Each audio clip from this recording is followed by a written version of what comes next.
这名人类耗时2年半登上塔顶，最终被赋予神格满级成神。可当异世界的外神入侵时，那界诸神却陷入了永远的黄昏，就连拥有不死之身的六耳猕猴都被外神卸去右臂仰天长啸。通天塔更因外神的崩击永远封塔。为了最终的胜利，掌控时间的希腊神克洛诺斯耗尽生命转动时空齿轮，众神决定让成长速度最快的金幽园带着曾经满级成神的记忆重生回到下界异变前的那天。然而回到过去的金幽园却拖着一整箱管制刀具，不紧不慢地走向人群中央。接着他当街掀开行李箱，取出里面最为锋利的短剑。他不是不怕被发现，而是金幽园知道2分半后人类将面临史上最恐怖的变异。他的表情乱籁俱寂，直至时间定格在午夜0点。下一秒空气突然凝固，一股极为恐怖的威压开始在城市中席卷。12万名人类的耳中只有一个声音：教程赛开始，请玩家们在丧尸群中生存下来。没曾想12万人同时获得自己的状态栏，于是金幽园从仓库中掏出了破旧的短剑，然后却嫌弃地扔在地上。与此同时，周围玩家也取出了各式各样的破旧武器。没想到金幽园的物理外挂还不止如此，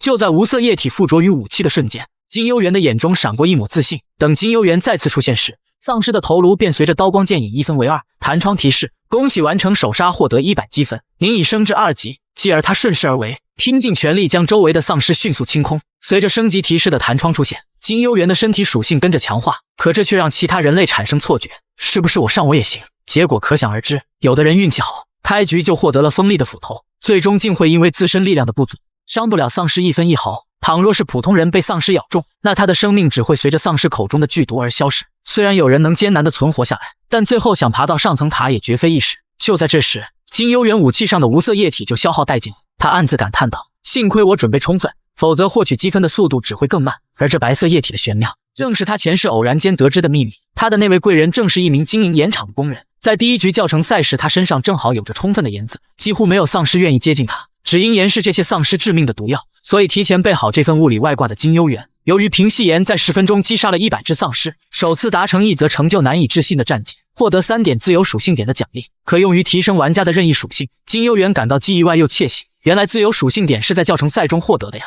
可他刚想使用却犹豫了，只是把属性点用在杀丧尸的身上，那可真是暴殄天物。这种东西的妙用在后面呢。眼下第1轮教程赛只剩10分钟了，所以金幽园必须找个丧尸密集的地方继续刷积分。可这时身后传来的求救声却将他吸引，顺着目光望去，之前喜欢欺负金幽园的不良少年们正被数百只丧尸围困。明勋开始一想，要是我有金幽园的武器，肯定不会像现在这么狼狈。就在丧尸群将不良们围困一起的刹那，明勋反抗时却让破旧的匕首应声崩坏，眼看他就要被丧尸一击必杀，天空突然降下白色的粉末，却偶然救了他一命。只见粉末与丧尸接触的瞬间，他们身上的血肉犹如腐蚀般蒸发气化。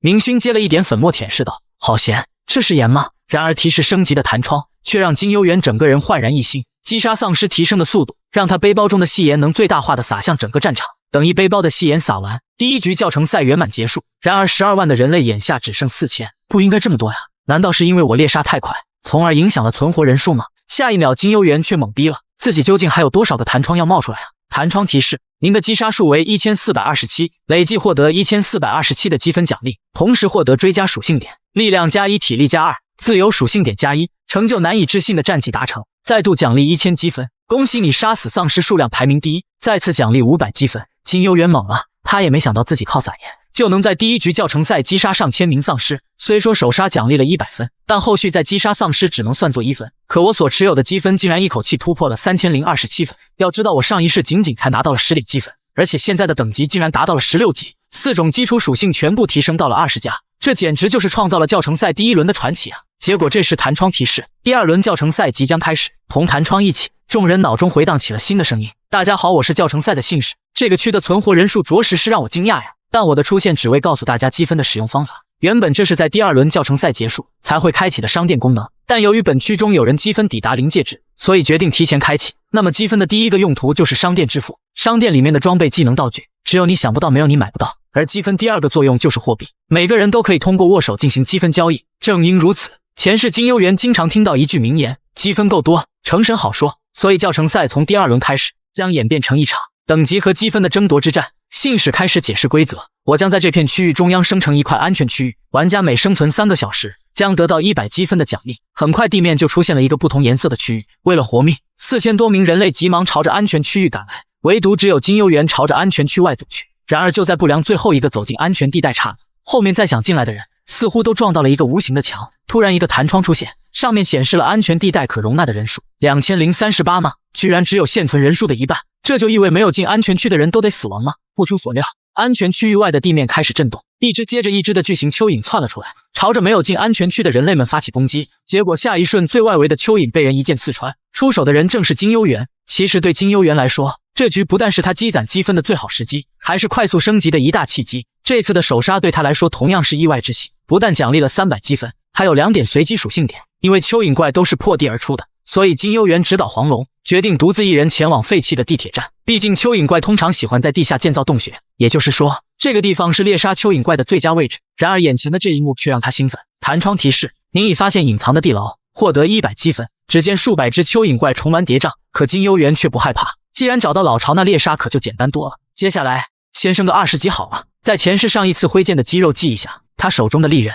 如同法尔兹圆舞曲般纵享丝滑。就在金幽园砍下第10只蚯蚓怪头颅时，一颗通体流光的球状道具突然掉落。这颗珠子竟然可以在这里提前拿到的吗？这群蚯蚓怪在我眼里都变得可爱起来了，而且我更有动力，准备疯狂猎杀了呢。但与此同时，地上的情况却不容乐观。有的人被蚯蚓怪生吞，但有的人开始逐渐沉浸于拿到积分奖励时的快感。而这2000多名人类本以为待在安全区里就可以苟延残喘地活下来，结果一则弹窗提示却终结了他们的舒适圈。安全区域开始缩小，所容纳的人数开始减少。当安全区人数上限时，信使将随机抽取人员离开安全地带。剩余的1000多名人类陷入恐慌，谁都不想当这只替罪羊。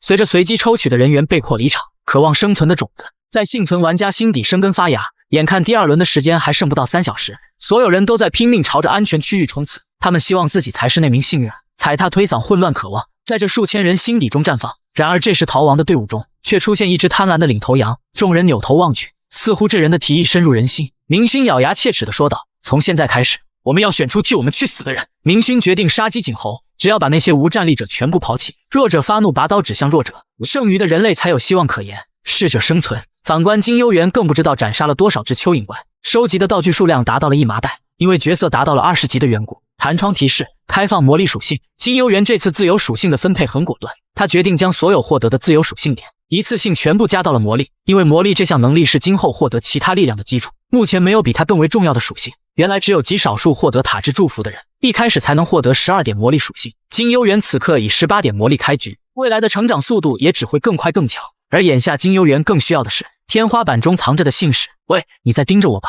天花板传出声响，你是怎么知道的？金幽园的话语似乎在强调一个再简单不过的事实，因为我很显眼，看其他人多无聊呢。现身后的信使感谢道：多亏你我才没有这么无聊。天啊，你真的已经升到20级了呀！金幽园低调地说道：运气好而已。信使可不信他升级是靠运气，说这种话的都是些恐怖的存在。话说你叫我是想买装备吗？是的，而我想买的还有技能。下一瞬商店界面在金幽园面前完全展开，估计你是第一个在第2局教程赛就买技能的人了。来吧，任君挑选。结果就在金幽园看到技能侯木的瞬间，左手突然顿了一下，但很快又恢复了平静。喂，信使，就只有这点技能吗？金幽园故意这样问，只为显得自己是个新手，以免引人注目。随后他点开价值2000积分的技能侯木说道：好吧，那我就要这个了，只是单纯觉得他的名字很酷罢了。信使顿时嘲讽道：你购买的这个技能可是这里面低阶高价的货色，真是个目光短浅的人类。可 NPC 不知道的是，金幽园所购买的技能侯木在满足一定条件下是可以进化成火眼金睛的，这对花果山猴子的眼睛却是积分商店中高价的低级技能。结果新人玩家却斥资2000积分也要将它提前买下。售卖物品的信使以为遇上了傻，可只有金幽园自己知道，这对金色瞳孔绝对物超所值。因为前世6耳猕猴反复叮嘱他，若有机会遇见，无论付出什么代价都要拿到，因为只需满足一定条件，他就可以进化成悟空的火眼金睛。购买完技能侯木，金幽园持有的积分还剩1500，所幸他换了一个具有成长型的技能初级剑魔法，这正好可以弥补新手薄弱的攻击力。购买完技能，信使却朝着他挥手告别道：期待你的表现哦。实际上金幽园很清楚，与其是在期待我，倒不如说是把我划为特别管理对象进行监视。可我是堂堂正正走到了这一步。虽说我是凭克洛诺斯的时钟发条重返过去，但用密米尔还有奥丁这些真神制作而成的装备，别说只是个小小信使，即便惊动管理者也找不到任何蛛丝马迹。就算真被察觉到了什么，我的目标也不会改变。眼下最重要的是适应这小子的眼睛，想要进化成火眼金睛，还得将侯木的熟练度给提升起来。不过想要挖掘这双眼睛的真正价值，还得朝着地下更深处走去。第2轮教程赛还有30分钟才结束，时间足够充裕，再有初级剑魔法的给剑加持，即便对上蚯蚓怪深处的最大宝，我现在也有能力与他一分高下。不出金幽园所料，第2局教程赛的 BOSS 秋姆的确处于蚯蚓怪的源头，但秋姆却有着一个致命的弱点，不但对自己的孩子感情深厚，他的脑子还缺了根筋。他明明拥有巨大的体型，却将战斗地点选在狭小的地铁站内，而且以金幽园目前的等级属性来说，秋姆想要碰到他十分困难。关键有侯木的加持，可以找寻弱点让敌人一刀毙命，而你的弱点就在于后背，没有触手的你根本无法对这里进行防御，只能眼看着我在你后背划出伤口，最终再等你失血过多而亡。所以秋姆，你打算怎么办呢？在这么狭小的空间，你连想翻个身都难，以我现在的力量和敏捷，你只会有一个下场，那便是死亡。金幽园依靠手中的剑魔法，在秋姆后背开出一道深如沟壑的伤口，可即便如此，他的生命力依旧惊人，那我便开上10个100个伤口，你还能撑住吗？感受到死亡气息的秋姆决定强撑着最后一口气，也要与眼前的人类同归于尽，但这却顺了金幽园的意，你敢立起身体，那就要做好承受我最强一剑的准备。与此同时，地铁站外却发生了一件匪夷所思的事情，原本为了争抢安全区的人类们突然停止骚动，因为还差3秒就要结束的第2局教程赛，倒计时却戛然而止，弹窗提示安全地带将不再缩小，所有存活者们全部通关，并且奖励600积分。反观地铁站内，金幽园正坐在 BOSS 秋姆的尸体上，处理着身上的擦伤。信使一脸诧异地蹦了出来，一个人类怎么会在2局教程赛达成如此成就？因为秋姆掌控着教程赛第2局的生态系统，眼下却被人类击杀，那么就一定会有特殊奖励。于是金幽园朝着信使索要道：“你们会给到我什么奖励呢？”信使叹了口气：“你竟然知道特别行动后主动索要奖励，看来你已经领会了这个世界的规则吗？”金幽园一脸不耐烦道：“聒噪，快给我奖励！”信使被这么一盯，冷汗直冒。有3个奖励供你选择，第一个就是跳过第3局和第4局的教程赛，直接进入第5局，然后会把前面2局所得的奖励一起叠加给你。金幽园一听，顿时满脸鄙夷，他们肯定以为我的水平教程赛毫无意义，直接把我扔到最后1局教程赛。第2个奖励是积分，至于第3个奖励嘛，就是帮你连接奥林匹斯。信使劝说道：“教程赛只是这个世界的起点，在宏阔之塔中盘踞着众多势力，他们宛如神明。那我建议你去奥林匹斯，他们是塔的统治势力之一。若是你得到他们的认可，之后在塔中也会安然无恙。”听了信使的一阵推销，金幽园却斩钉截铁地选择第2个奖励，那就是1万积分。信使顿时慌了：“你还没有使用积分，我可以给你一个重新选择的机会。你是不了解奥林匹斯才会这么选。”实际上金幽园这个重生者再清楚不过了，因为送他重返过去的希腊神克洛诺斯曾经就是奥林匹斯势力中的上位者，但信使敢在教程赛对玩家这样拉拢，那就绝对不是与管理者们协商的结果。信使满脸恐惧：“你怎么知道管理者？你到底是谁？”“我是谁并不重要，重要的是你们这些信使，除了被奥林匹斯收买，是否还被天界、天人、所罗门之钥这些势力收买？”下一秒，金幽园主动触发隐藏弹窗，并且花费1000积分换取了与管理者单独会面的机会。弹窗提示：管理者同意会面申请。金幽园也没想到，他要整治塔最下层的计划会因为信使的碎嘴而开始。随着一道弥漫空间之力的裂缝打开，粗犷的声音随之传来：“只是花了1000积分，就换来了与我单独会面的机会吗？”“是的，管理者，我叫金幽园，是教程赛的参赛者。”管理者饶有兴致地审视着道：“金幽园是吗？你的名声我可是听到了不少呢。话说你叫我这个塔最底层的管理者来，是有何贵干呢？”硬气的金幽园在管理者面前重复了一遍教程赛的规则。管理者点了点头：“如你所说，教程赛正是依靠玩家的个人能力获取任何好处，所以你发现了什么端倪？”结果金幽园却将信使拉拢他加入奥林匹斯的事情一字不漏全部上报，所以我怀疑教程赛中存有神或塔中势力的干扰。管理者眼中的杀意迸发，却让信使哆嗦的原形毕露。下一瞬，管理者发出的巨拳就将信使砸成一滩能量，魂飞魄散。该死的奥林匹斯居然将手伸到了教程赛中。独具之眼的信使很清楚金幽园的目的，按照教程赛的规则，因玩家的贡献大小，我们将会给予不同程度的奖励。这个狮子大开口的机会，金幽园当仁不让。于是他反问道：“是我用积分召唤出的你，再借你的手，帮你猎杀了一名存有私心的信使，这种情况你会如何判断奖励？”这倒是把管理者问住了。源头是你消耗1000积分，结果是叛徒死亡，那么这位近乎上位者的信使，相当于是在教程赛中死于你手，而你却是一名小小的玩家，你似乎达成了前所未有的成就呢。你的积分目前充足的可怕。完成心理建设的管理者决定，按照贡献所说，你的确值得这份大礼。管理者伸手示意：“来吧，将手递给我。”金幽园还以为自己拿到的又是海量积分，结果就在双手触碰的瞬间，弹窗提示：“您已获得技能魔法掌控者，并且魔法恢复力、魔法防御力、魔法感应力均获得小幅度增长，就连魔力也加了5点。”金幽园听不到管理者的心声，更不明白为何能拿到这种逆天奖赏。反观管理者的死鱼眼中，却吐露出一抹期待。结算奖励后，管理者重启时空裂缝离去。他饶有深意道：“我很期待第3局教程赛结束之后与你的会面。”此刻地铁站中又剩下金幽园一人，但他却对刚刚获得的奖励产生了浓厚的兴致。到现在他都不敢相信自己在教程赛中就能拿到如此高级的技能 S 加等级的魔法掌控者技能。它附带给玩家的特性，即便放在塔中也绝无仅有。最关键的是，这个能支配魔法的技能，只需达到一定的熟练度，然后通过魔力使用，最终便能构成塔中的一切魔法。神技，这绝对是足以被神仰望的神技啊！最关键的是，只要我的魔力点足够，那我就能找回前世的所有魔法能力。不过凭此要毁灭那些看起来无所不能的外神，金幽园还需要更多的筹码。弹窗提示，距离第2局教程赛结束还剩10分钟，地面上通关的人类却坐以待毙，等待第3局教程赛的降临。短短几个小时的时间，不良明勋就混成了存活玩家的龙头老大。结果这时地铁口方向却出现一道人影，这个人为什么敢在安全地带外乱走啊？这时人影脚下突然窜出一只蚯蚓怪，满载而归者正是金幽园。眼看他就要被蚯蚓怪一口吞下，结果他抬起46码的脚，随便一踩便将蚯蚓怪瞬间秒杀，顿时震惊了在场所有幸存者。看着众人呆滞的目光，金幽园冷声道：“不用管我，你们继续聊你们的事情。”因为此刻的金幽园已经升到了26级，魔力更是达到逆天的30点，积分更破1万加。见金幽园拥有如此战力，明勋立马上前勾肩搭背，装作与他很熟的模样。而金幽园以一脚遮天的方式出现，让明勋带领的小弟变得更有底气。然而那些靠外出拾荒的奴隶，神情因此变得更加恐惧。来，幽园，我们进来再说。你是逼那些人在用生命为你寻找食物吗？面对曾被自己霸凌的存在质问，自己又没实力弄死他，明勋的表情顿时变得癫狂。是啊，这有什么不对吗？若不是我主持秩序，这些人早就被怪物吞咽了。金幽园，你听好，想在这里生存，就必须卑鄙。这种时候法律道德早就泯灭，惨无人道，损人利己，心狠手辣本就理所应当。难道说你到现在还没适应规则吗？听到了弱者的讥讽，金幽园内心的一丝愤恨顿时转化成了怜悯。此时此刻弹窗提示，第2局教程赛结束，安全地带内的所有参赛者均获得500积分和一个背包。当参赛者丧命，背包中的物品将不复存在，而这便是金幽园要从地铁站回来的目的。我说明勋，如果这是你的生存方式，我并不想干涉，不过你不要越线，别忘记自己是个人类。此时弹窗提示，教程赛第3局开始，请猎杀区域内的怪兽，72小时内拿到50个金盒就算过关，若是超出时间，区域将被破坏。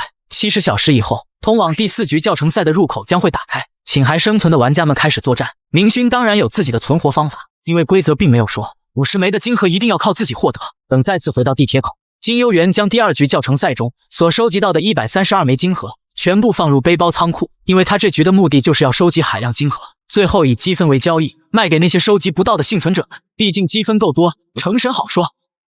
于是他凝聚了一颗小魔法球，朝着海量怪物走去。他这一局的目标是1000枚，凭借前世记忆，金幽园释放出了低级魔法波。当魔法波加在完毕的刹那，金幽园开启了技能侯木，就像是扔保龄球，他要以最刁钻的角度砸死最多的怪物。仅仅一击，魔法波凭借诡异的路径，居然真的将眼前一片的怪物近乎击杀。成功的喜悦让金幽园目瞪口呆，这猴子的眼睛居然这么好使，但在魔力点不足的情况下施展魔法还是有点勉强。不过捡金盒这个活倒是令人愉悦，没有被秒杀的怪物在看到金幽园后全身颤抖，似乎他才是这个地下城真正的怪物。那就再来一次吧，毕竟剩下的时间我可不能荒废了。直到第3轮教程赛还剩22个小时，地下城一层深处走入了几名人类。韩俊浩和姜胜灿来此的目的是为了躲避追杀，外面2天足足死了有400人，都是那个叫明轩的人搞的鬼。不过地铁站破成这样子，看来这里的怪物更为盛行。而后来居上的林周岩却发现了楼梯口的便利店，韩俊浩才刚刚萌生出去便利店拿干脆面吃的想法，结果还没等他反应过来，却被头上的蜘蛛怪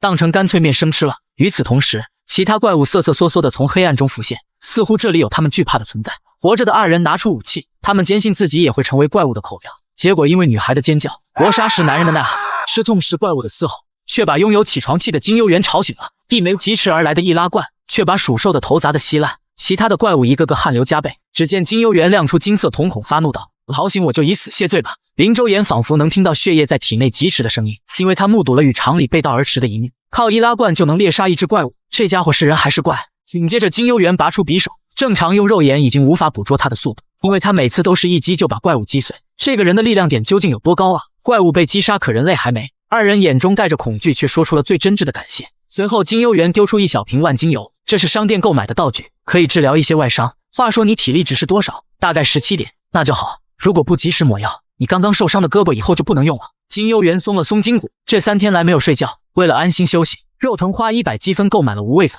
结果却只睡了6个小时就被吵醒了。接着金幽园朝着2人解释道：“这是我的餐厅兼休息室，你们待会儿跟着我一起去猎场帮忙吧。”从第3局教程赛开始，这里就被称为第2层地下场。金幽园不解，地下很危险，你们为什么还要下来？2人解释道：“地上有人拉帮结派，为了争夺怪物金盒开始互相残杀，因为那些家伙不敢下来，所以我们才逃向这里的。多亏了你，我们才苟活下来。”下一瞬，3人面前突然传来一阵怪物的咆哮。这是什么声音？金幽园则是扭头淡漠道：多亏了我，你们怎么知道我不会杀掉你们，抢走你们的金盒？二人顿时变得警惕，因为是救命恩人，我们就在这个末世中下意识地信任了对方。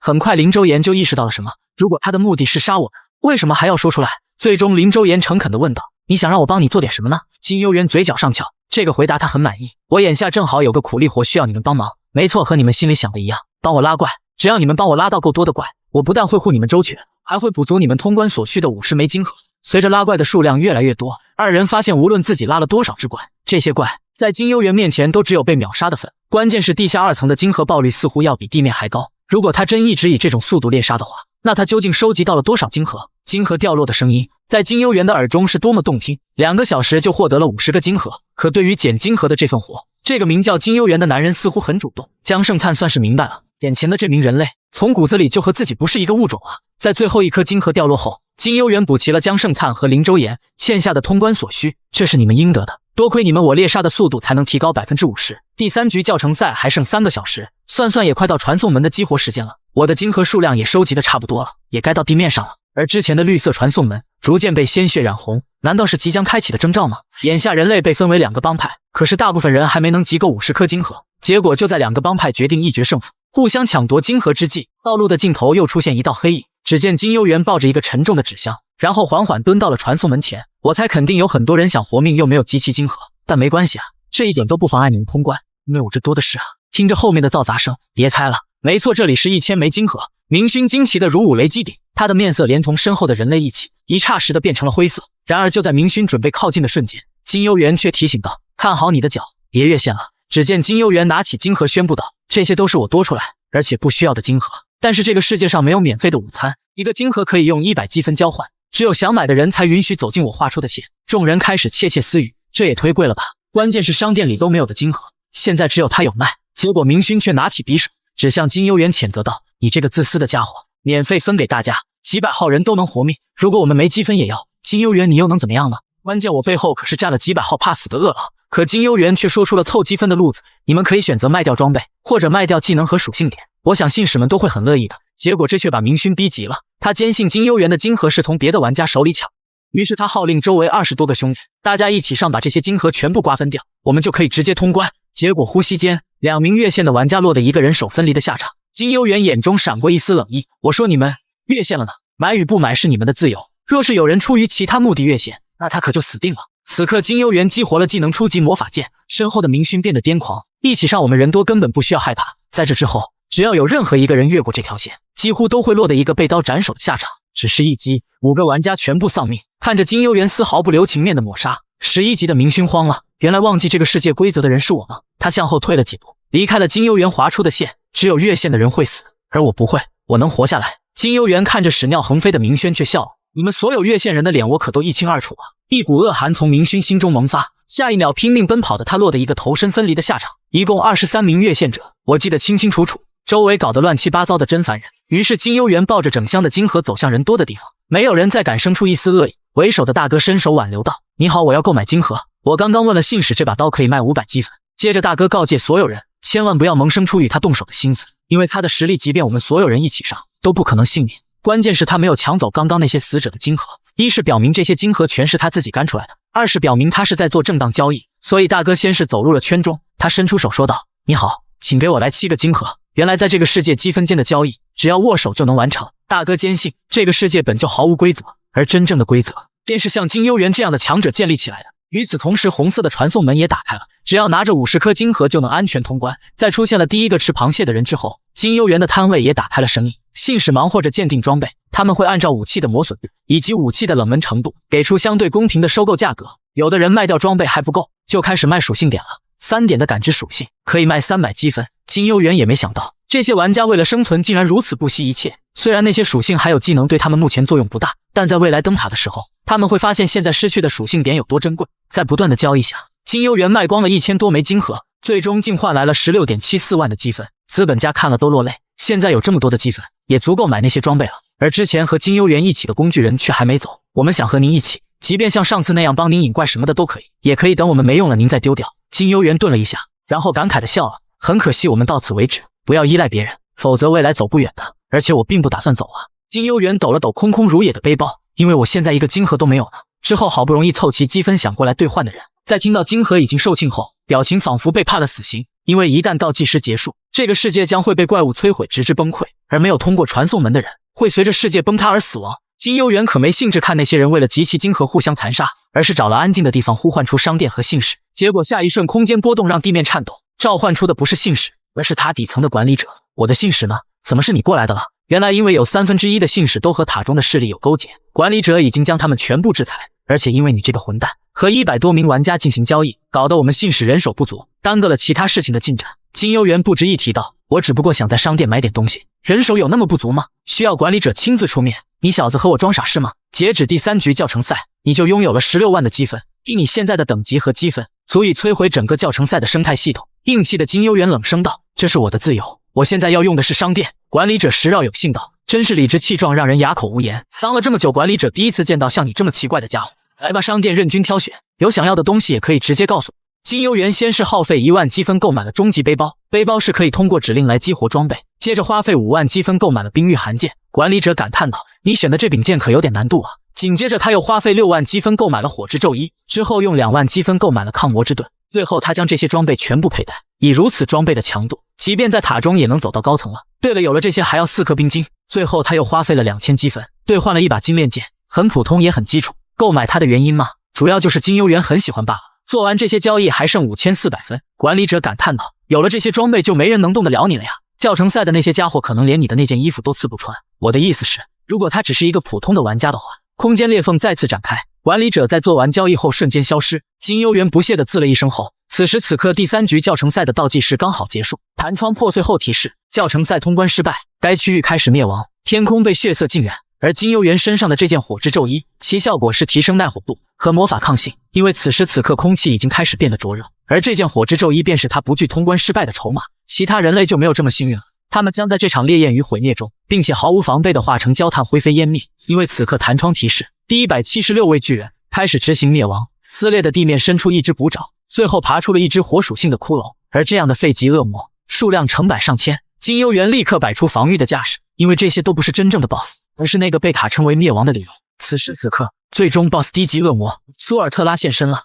这是一只散发着1万度高温的巨人，即便如此，男孩依旧将手按了上去。他不但因此提高了耐火属性，还将技能侯木进化成了 A 级的火眼。BOSS 苏尔特拉慌了神，这里明明是新手村，26级的你怎么能拥有如此装备？原来在此之前，金幽园靠倒卖金盒血挣16万的积分，接着他打开商店，将16万的积分全部梭哈，只为给自己置办全套的抗火属性的装备，为的就是在教程赛倒计时结束后挑战毁灭天地的 BOSS 低级恶魔苏尔特拉。只因苏尔特拉所掌控的火焰是让技能侯木进化成火眼的唯一条件。令金幽园意外的是，上一世在塔中见到的苏尔特拉体型巨大，如今却只有一栋楼房的大小。为了能尽快击杀 BOSS， 金幽园必须迅速清空这1000多只废级骷髅。不过他知道一个诀窍，那就是等骷髅聚集在一起时，秒杀其中一只，其他骷髅兵就会被连环引爆，但会产生出极其强大的热浪和火气。苏尔特拉一脸玩味笑道，这名人类真是可笑啊。结果等浓烟散去，身穿火之咒衣，手持抗魔之盾的金幽园却毫发无损。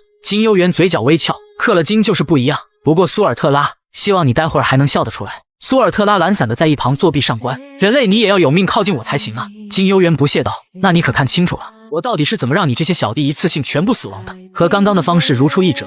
金幽园凭借极致的速度，在骷髅群中不断位移完成巨怪，接着看准时机击杀最外围的一只，最终相继引爆3只，便让整个战场上的骷髅兵连锁爆炸，而承受了上千次爆炸的抗魔之盾也因此开裂，直到最后一队骷髅兵团被金幽园引爆。随着升级提示的出现，抗魔之盾也几乎破损的无法再使用了，但金幽园却靠火之咒衣过滤吸收了不少火气。苏尔特拉拔出手中的巨剑，你能在教程赛中拿到如此装备，属实让我惊叹。你的确有资格挑战我，因为即便是在红阔之塔中，你也有资格成为支配塔的上位者。我想不明白，以你的实力为何会在这失败的教程赛中呢？老子都说了是来杀你的了。受到挑衅的苏尔特拉将巨剑抬过头顶，那我就陪你好好玩玩。金幽园举起抗魔之盾，心中暗道，我体内积攒的火气应该足够了。结果携带1万度高温的巨剑劈下的瞬间，抗魔之盾爆发出了最后的光芒，这破碎金幽园也没想过躲开，因为这是他侯木进化的最后契机。苏尔特拉，你问我是如何拿到这双眼睛的？因为我有个特殊的方法能让它进化。第3局教程赛我故意失败，只为等着你的到来，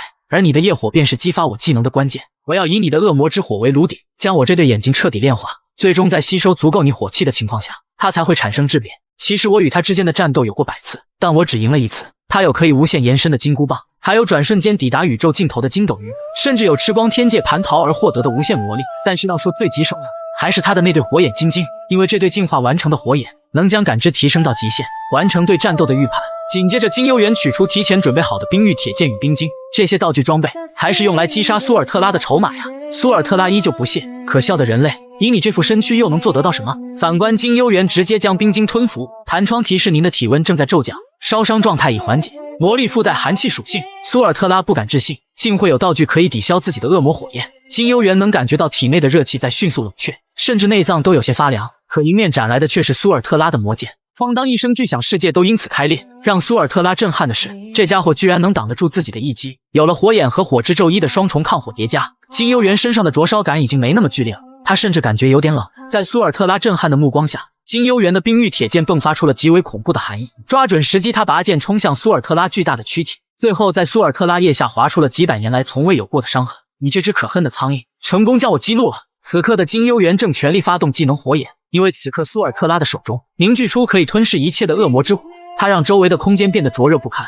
幸亏火眼及时发动，竟真的预判出了火球的轨迹，所以在恶魔之火砸落前的刹那，地面像是燃起了地狱海洋，而金幽园却提早退到了边缘，立刻吞下了一颗冰晶，身体居然出现了冻伤异常的状态。若是再拖下去，金幽园不会被活活烧死，也会被活活冻死，所以必须速战速决。苏尔特拉巨大的身体像是巨人似的也有弊端，而灵活的我此刻还不需要节省魔法。在切断苏尔特拉的脚踝时，一发魔法波便抵达了苏尔特拉的面前。没错，在火眼的预判下一定会正中靶心，因为服用了冰晶，魔法波也附带了冰属性，很好，他待会挣脱的时候，我就已经抵达他的面前。可恶，这家伙的身躯怎么会有如此热量？而苏尔特拉的弱点便是他无法顾及的后颈。结果下一秒，恶魔之火在苏尔特拉的细胞中爆发，弹窗提示寒气属性正在抵抗。金幽园却死死用手抓住苏尔特拉的身躯不放，因此承受的火焰太过炙热。寒窗却提示耐火属性+1。与此同时，金幽园抬起手中的冰玉寒剑，对准了苏尔特拉的后颈，火焰将他的身体都烤出了一阵肉香。金幽园却狰狞道：“苏尔特拉，最终还是你输了呀！”凝聚了全身魔力的冰玉寒剑如同喷射似的撞入苏尔特拉的后颈，因为过量魔力的注入，冰玉寒剑生出裂纹，而苏尔特拉的火焰气息也因此瞬间泯灭。此时弹窗提示您已打败教程赛的灭亡，冰玉寒剑已损坏，您已升级。金幽园重生起第一次如此酣畅淋漓，但击杀苏尔特拉只是个开始，接下来的路道阻且长。因为此刻弹窗提示成就难以置信的战绩达成，由于达成的是不可能的成绩，所以奖励核算有所延迟。男人击杀 BOSS 后掰开他的心房，里面却藏着一颗珍贵无比的灵药，而这枚巨人的心脏中却蕴含着强大的巨人之力，在体力充沛的情况下服用，甚至能够彻底重塑服用者的筋骨。但在击杀 BOSS 苏尔特拉后，金幽园却陷入了重度昏迷。等他将巨人的心脏收入囊中时，宏阔之塔的底层管理者却撕裂空间出现了。因为击杀 BOSS 时，金幽园达成了前所未有的成就，所以得到的奖励是由管理者亲自授予。待会儿你会被传送到最后一关，因为第4局教程赛都快结束了。你这个家伙真是让人头疼，因为你这家伙其他管理者把我一顿说教。说罢，管理者握住金幽园的手掌，还是先把奖励发放了吧。在获得1万积分后，弹窗又提示获得技能天杀星，所有属性点通通+3，这又是什么高级技能？金幽园前世居然听都没听过，A 加等级的技能，普通教程赛应该是从未出现过。靠击杀他人掠夺其气运与价值吗？关键这技能居然能随着熟练度的提高，还能给角色的所有属性都做到提升，看来可以用于填补我其他不足的技能点。接着管理者询问道：“还需要购买什么吗？”管理者听话的找出了价值1万积分的小还丹。你还真是会购买这些珍贵的东西。没别的事情我就走了呀，你就在这里休息会儿，等待第5关开启。弹窗提示服用小还丹，魔力+1，体力+1，您的伤势正在迅速痊愈中。金幽园眼下要做的就是尽快恢复到最强状态，等待迎接最后一局教程赛。因为第5局教程赛是要与时间争斗。4小时之后，金幽园感受到周围空间天旋地转，看来最后一局教程赛已经开始。因为小还丹让我的状态恢复到了最佳。等金幽园再次睁眼时，却看到世界各地的存活玩家全都被传送来到了这里。弹窗提示最后一场教程赛即将开始，盼望岛正在缓慢下沉。30天后，盼望岛将彻底沉没海底，玩家们将以击杀 BOSS 的功绩排名，而你们的目标就是击杀盼望岛顶端的 BOSS。720小时的倒计时现在开始。就在所有人苦恼自己应该在这30天内做点什么，重生归来的金幽园就已经有了目标。聚集地中的聪明人已经开始组队，他们能意识到最终 BOSS 的挑战绝对不是几天就能完成。结果一个白袍人却冷哼道：“我拒绝你们的邀请。所谓同伴是彼此信任的人，所以我的同伴得由我自己来选，而且你们一看就没有资格。”就在拳头迎面而来的瞬间，白袍男人的瞳孔泛出微光，下一瞬剧烈的电光让想要靠近他的人全身酥麻。这究竟是什么技能？拥有宙斯神血脉的哈尔干却掀开兜帽讥讽道：“你们不过是一群菜鸡罢了。”金幽园心中暗道：这第5局教程赛就具备如此实力，看来是一名高级纯血。纯血是指在红阔之塔出生长大的人，他们自出生起就被塔的规则滋养。上一世第5局教程赛第一就是这个叫做哈尔干的人。为了躲避这个吵闹的场合，金幽园准备迅速离开，结果却被哈尔干叫停。喂，你叫什么名字？就在金幽园感叹这家伙的速度时，哈尔干指着他的衣裳：你身上穿的居然是火咒之衣，这样高级的装备应该不会是在教程赛中拿到，你是怎么做到的呀？金幽园一副看傻子的模样，这当然是用积分买的呀。哈尔干瞪大双眼，即便自己是纯血也没攒够积分买这种高级装备啊。接着哈尔干邀请道：你有想和我组队的想法吗？结果金幽园理都没理，直接扭头就走，因为他实在不想和其他人有牵扯，况且这小子还是宙斯的小儿子，在前世怎么也得叫我生叔。说罢便消失在原地。哈尔干气得直哆嗦，自以为是的家伙。只听哈尔干脚下的地面突然开裂，轰隆一声巨响，身躯顿时消散在烟尘中。给我等等啊！结果一路上哈尔干杀了不知道多少怪，却连金幽园的尾灯都看不见。哈尔干十分疑惑，这家伙刚刚似乎连技能都没用，他的属性点到底是多少啊？难道他也是纯血？哈尔干笑逐颜开，看来事情变得十分有趣了呢。反观金幽园寻到一个隐秘的山洞，他回想起哈尔干，这家伙的速度很快，但他的加速似乎是依靠自己的怪力，所以管理者说教程赛的平衡被彻底打破，看来指的不只是我，还有这些混在参赛者中的纯血。于是金幽园清开始清理洞穴中的小怪金涛，可击杀了数十只，天杀星的熟练度也才上涨了 0.01%， 就停滞不前了。看来小怪的加成微乎其微，到时候得去击杀更高级的家伙才行。而金幽园寻找洞穴的目的不是为了猎杀，接着他在洞口附近撒满无味粉末掩盖气息，眼下体力恢复巅峰，也该是时候服用巨人的心脏了。取出灵药后，金幽园想起了众神对自己的叮嘱：金幽园，你一定要在教程赛结束前吃掉巨人的心脏。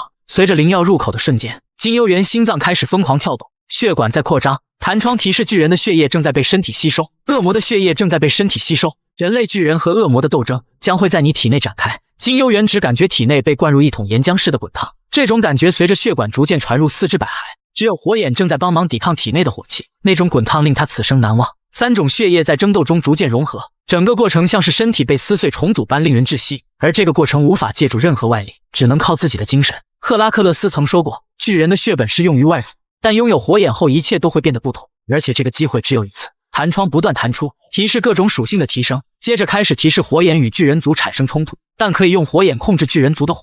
结果这时红级弹窗出现，满足隐藏条件获得技能巨火。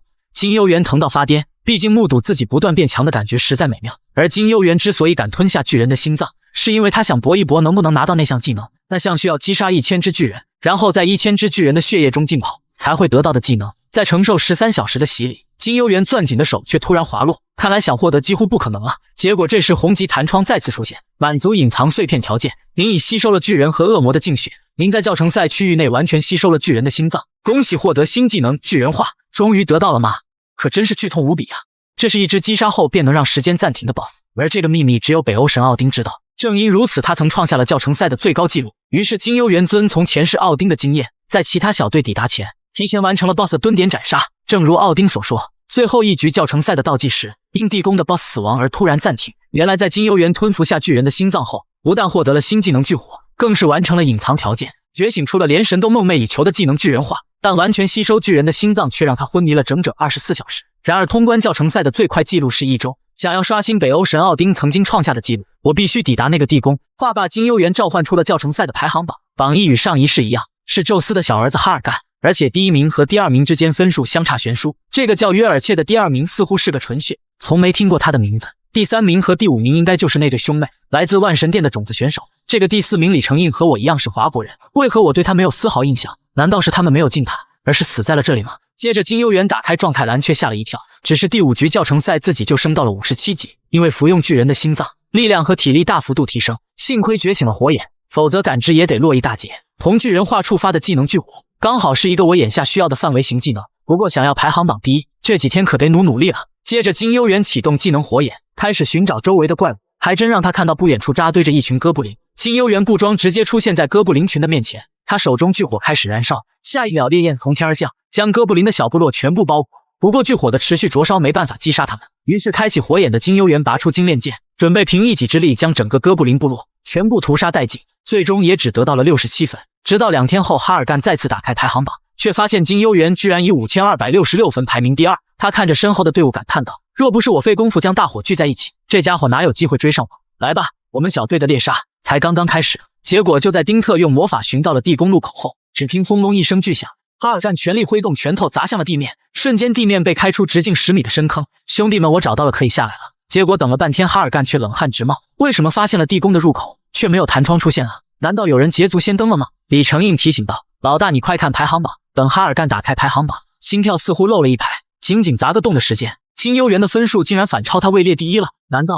不可能，绝不可能！好胜心在哈尔干心中爆炸，他要以最极致的速度猎杀怪物。看来队长是真的生气了。哈尔干解释道：“眼下有2条路要选，我们兵分2路。”约尔切主动请示道：“那另外一组就由我来带队了。”一路上说不上危险，反而比对上外面部落的怪物更轻松。连续几个小时的战斗，小队成员精疲力竭，但是我们已经抵达了地宫 BOSS 大门，不如就等哈尔干队长过来再说吧。约尔切提醒到：“我们也不能掉以轻心。”结果就在李成印打开排行榜的瞬间，突然感受到一股恶寒：“你们快看排行榜！”下一秒，地宫发出剧烈的震动，像是打斗终结的一击，声音的源头正是来自他们眼前的大门。大家提高警惕，李成印，你快退到后面去。约尔切则是轻轻将地宫大门推开，想要一探究竟，结果里面的场景却让他此生难忘，血腥味浓厚到刺鼻。与此同时，排行榜1的金幽园却分数暴涨至1万，地宫深处却出现了一个人类体型的黑影，望着他们虎视眈眈。弹窗提示地宫已通关，然而此人正是提前抵达的金幽园。原来在他们抵达之前，金幽园就已经完成了最后的斩杀。这种级别的 BOSS 已经无法满足他的胃口，击杀了之后只剩了1级，力量、敏捷和魔力通通加1。经过这次搏杀，他对身上的所有技能融会贯通。不过巨人化使用前必须考虑体力，而且天杀星的熟练度积攒的也太慢了吧？杀这只 BOSS 才给1%，难道说要击杀高级 BOSS 或者中级 BOSS 之类的才会有质的飞跃吗？回到眼前，金幽园却平步青云地说道：“你们来晚了 ，BOSS 已经被我一个人杀掉了。”结果就在这时，一道电光朝着 BOSS 房间急速飞来。李成印一脸糗大了的表情，哈尔干激动道：“金幽园，真的是你！”结果就在哈尔干冲向金幽园的瞬间，却被一只手掌定在了面前，哐当一声，瞬间被金幽园按向了地面。队员们顿时下意激灵，这家伙究竟是什么样的存在？金幽园询问道：“你们想要的是生存还是成为上位者？”约尔切顿时被戳中内心，这家伙连纯血都不是，怎么知道上位者呀？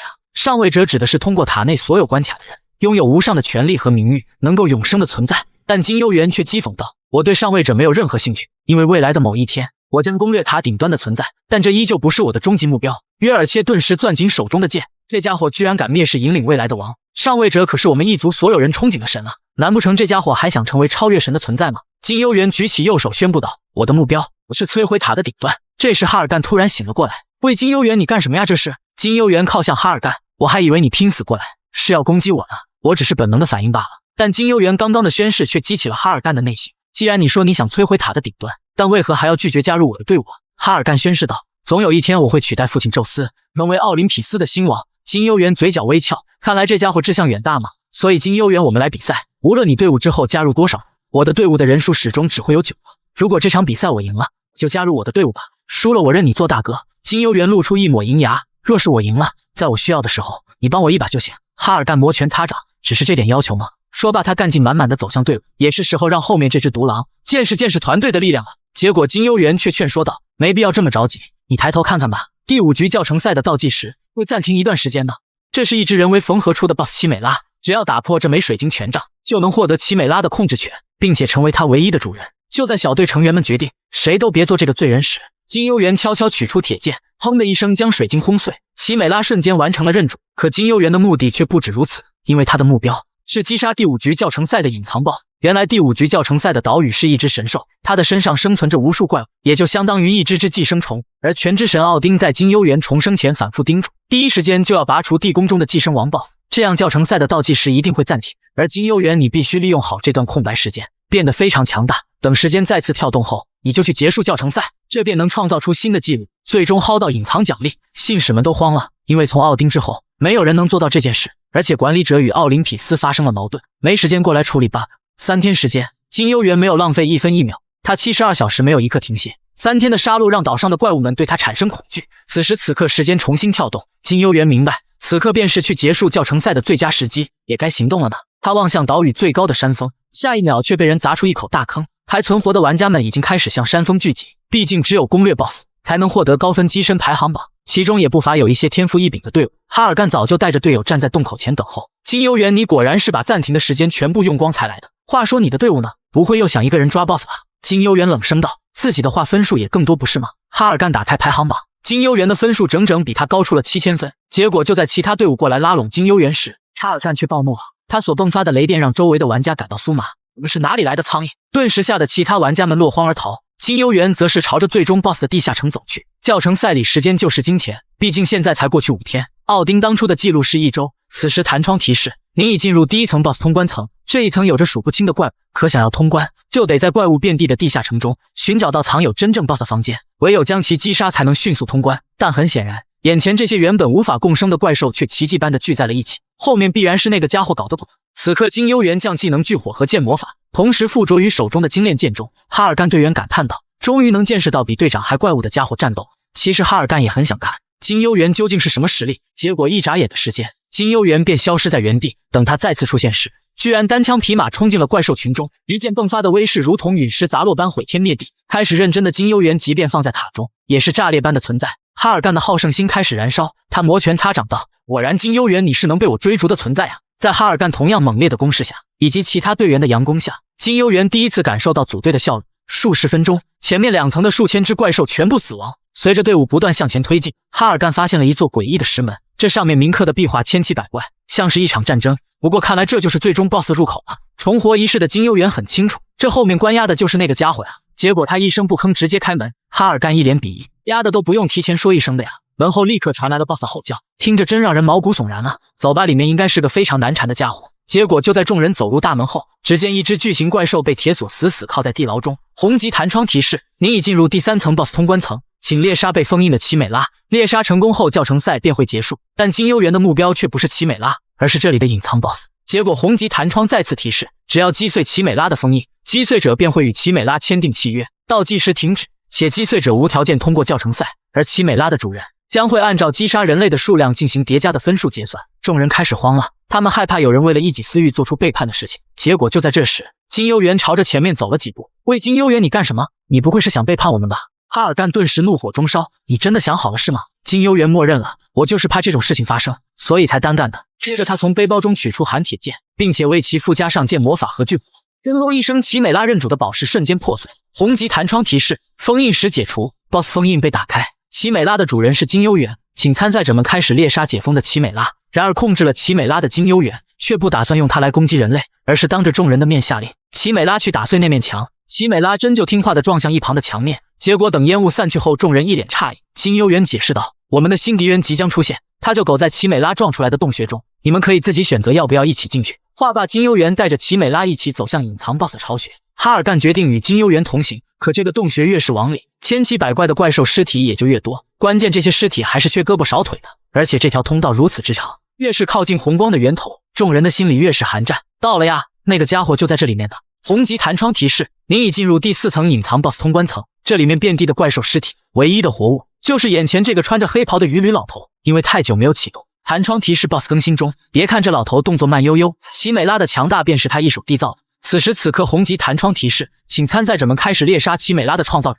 这还真是史无前例，获得控制了奇美拉的权利，却没有背叛自己的同伴，反而带着他们找到了我，真是有趣的很啊！那边那个人就是宙斯的孩子，胳膊和腿倒是能用得上。这老头到底是谁？黑魔法师柴尔德，很久以前在塔内消失的排名者。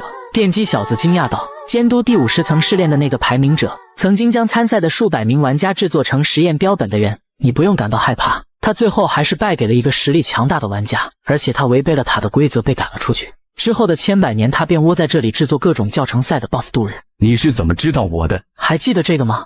金幽园指了指自己的火眼。柴尔德怒道，可恶，你这个家伙，那双眼睛你从何而来？你难道是那只臭猴子的后代？回答我！真是抱歉，我并不是为了解答你的疑惑才来这里的，我可没有他那么善良，最后还留你一命。像你这样的害虫就不应该继续活着。只见眼前怪物尸体突然都动了起来，都给我杀光！随即电击小子队伍们冲去嘎嘎乱杀。金幽园心想，现在杀的这些东西100年后会出没在塔底端，幸好数量不多，还在研究阶段，有他们的帮忙倒是可以省下我不少力气。只见眼前柴尔德发动技能召唤出一个棺材，将金幽园关在里面。这座棺材坚不可摧，只要被关进去，即使奇美拉也无法挣脱。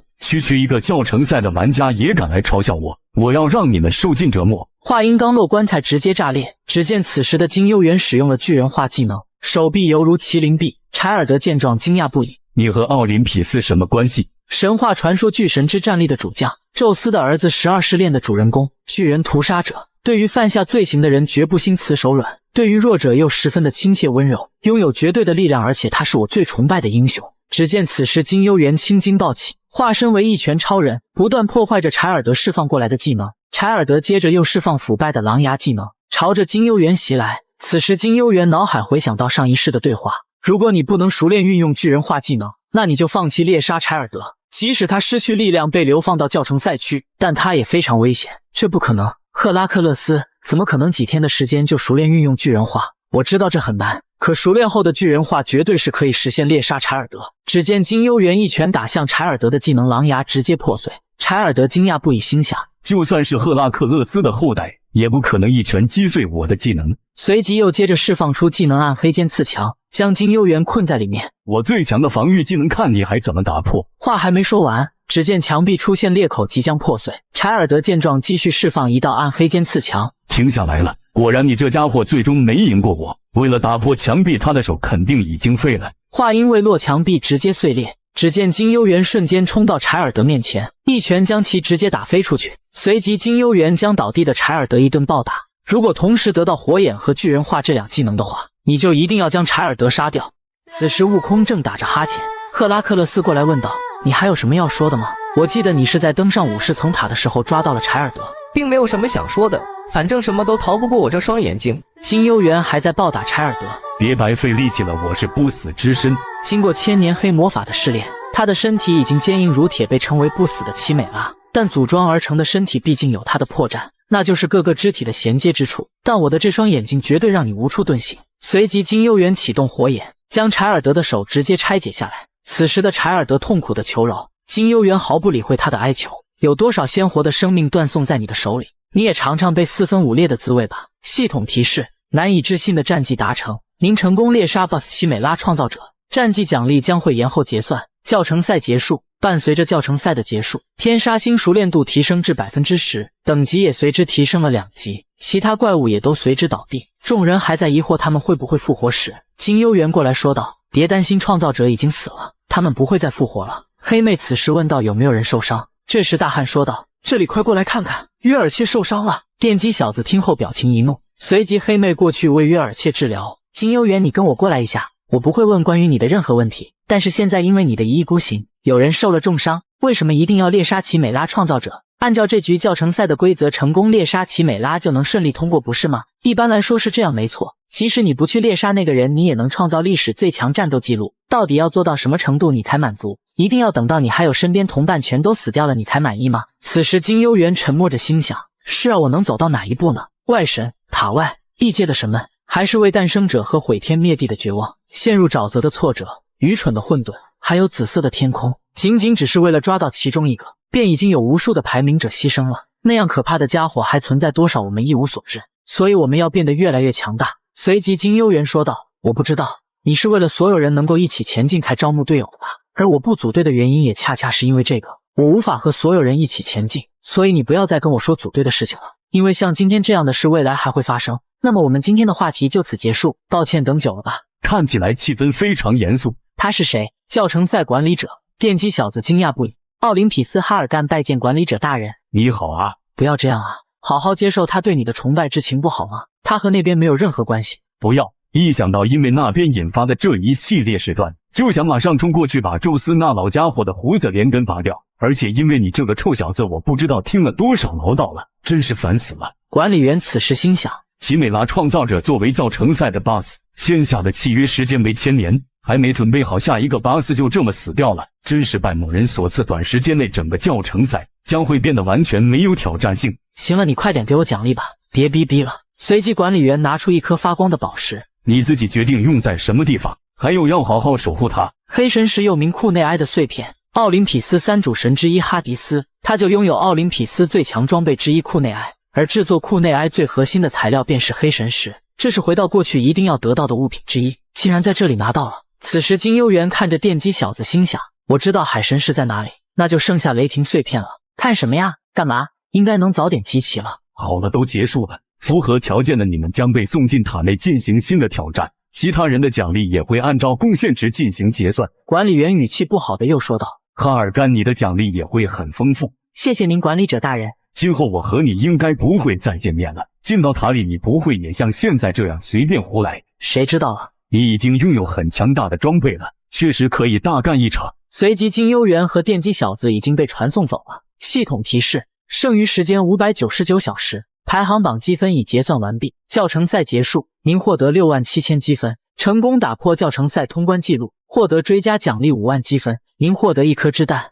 系统提示：欢迎您抵达第1层。金幽园打开背包，看到这颗之弹属性显示都是未知，心中充满疑惑。旁边的电击小子说道：我们到了1层塔外地区初始的草原。此时那边各工会玩家见状疑惑着，怎么这么快就来了？工会呢？你也不想加入吗？也没想法，反正我们的赌约是你赢了，我会遵守诺言的。还有刚才那件事，奥林匹斯和管理者之间发生了什么？你所知道的奥林匹斯是正义之星，守护塔内秩序，对吧？你想说什么？想知道真相的话，你自己慢慢寻找吧。一两句话说不清，而且你也不会信。你又要自己走了吗？进去之后先登记玩家信息，那样我才能找到你。还有小心狼人。只见金幽园挥手告别便走远了。这时一群嘎嘎士兵走来，奥林匹斯阿伽门农拜见您，我好像见过你，能被您记住是我的荣幸。你们是阿瑞斯大人的人吧？听说不久前他成为了排名者，替我祝贺他一下吧。谢谢您。只见为首嘎嘎又说道，阿瑞斯大人是一位非常注重血统的人，在没有找到您的生母之前，他嘱咐我们不要向您行礼。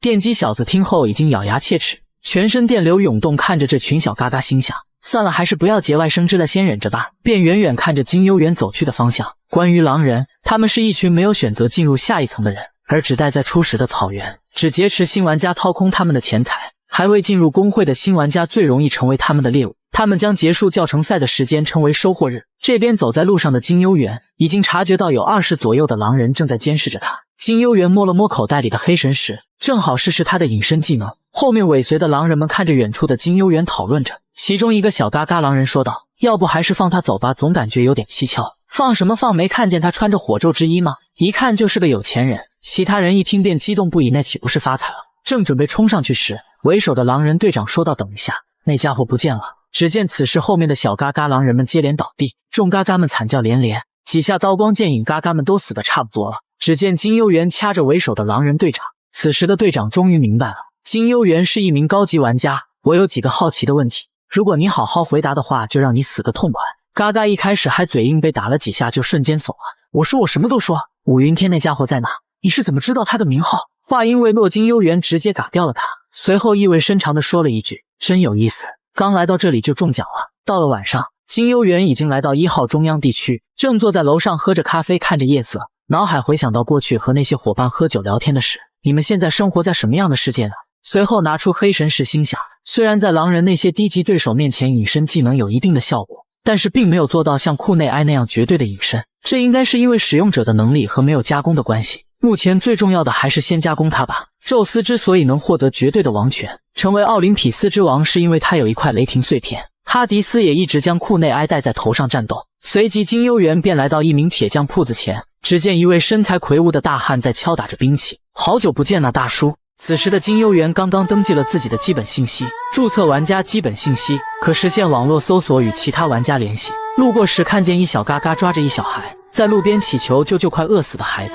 突然小嘎嘎手持匕首要打劫金幽园，金幽园反手将其打飞。同伴小嘎嘎见状上来帮忙，金幽园直接将几人打得生活不能自理。随即金幽园来到铁匠铺这里，请问有人在吗？只见一魁梧大叔走来，这不是火咒之一吗？你看起来不是这里的人。我是特意过来的。只见金幽园拿起一把展示的剑挥舞了几下，看来您不擅长销毁武器呢。大叔听后怒意大发，您是乌尔卡诺大叔对吧？此时的大叔周围环绕着蓝绿色的气焰，手拿着大铁锤，怒看着金幽园，是从哪里来的小子？您不用太紧张，我是刚结束教程赛来到这里的新玩家。随即拿出一颗数字1的白球，这个数字意味着他所攀登的最高楼层，看来他没有说谎。所以你有事找我吗？只见金幽园拿出黑神石，就是想你帮我做个装备。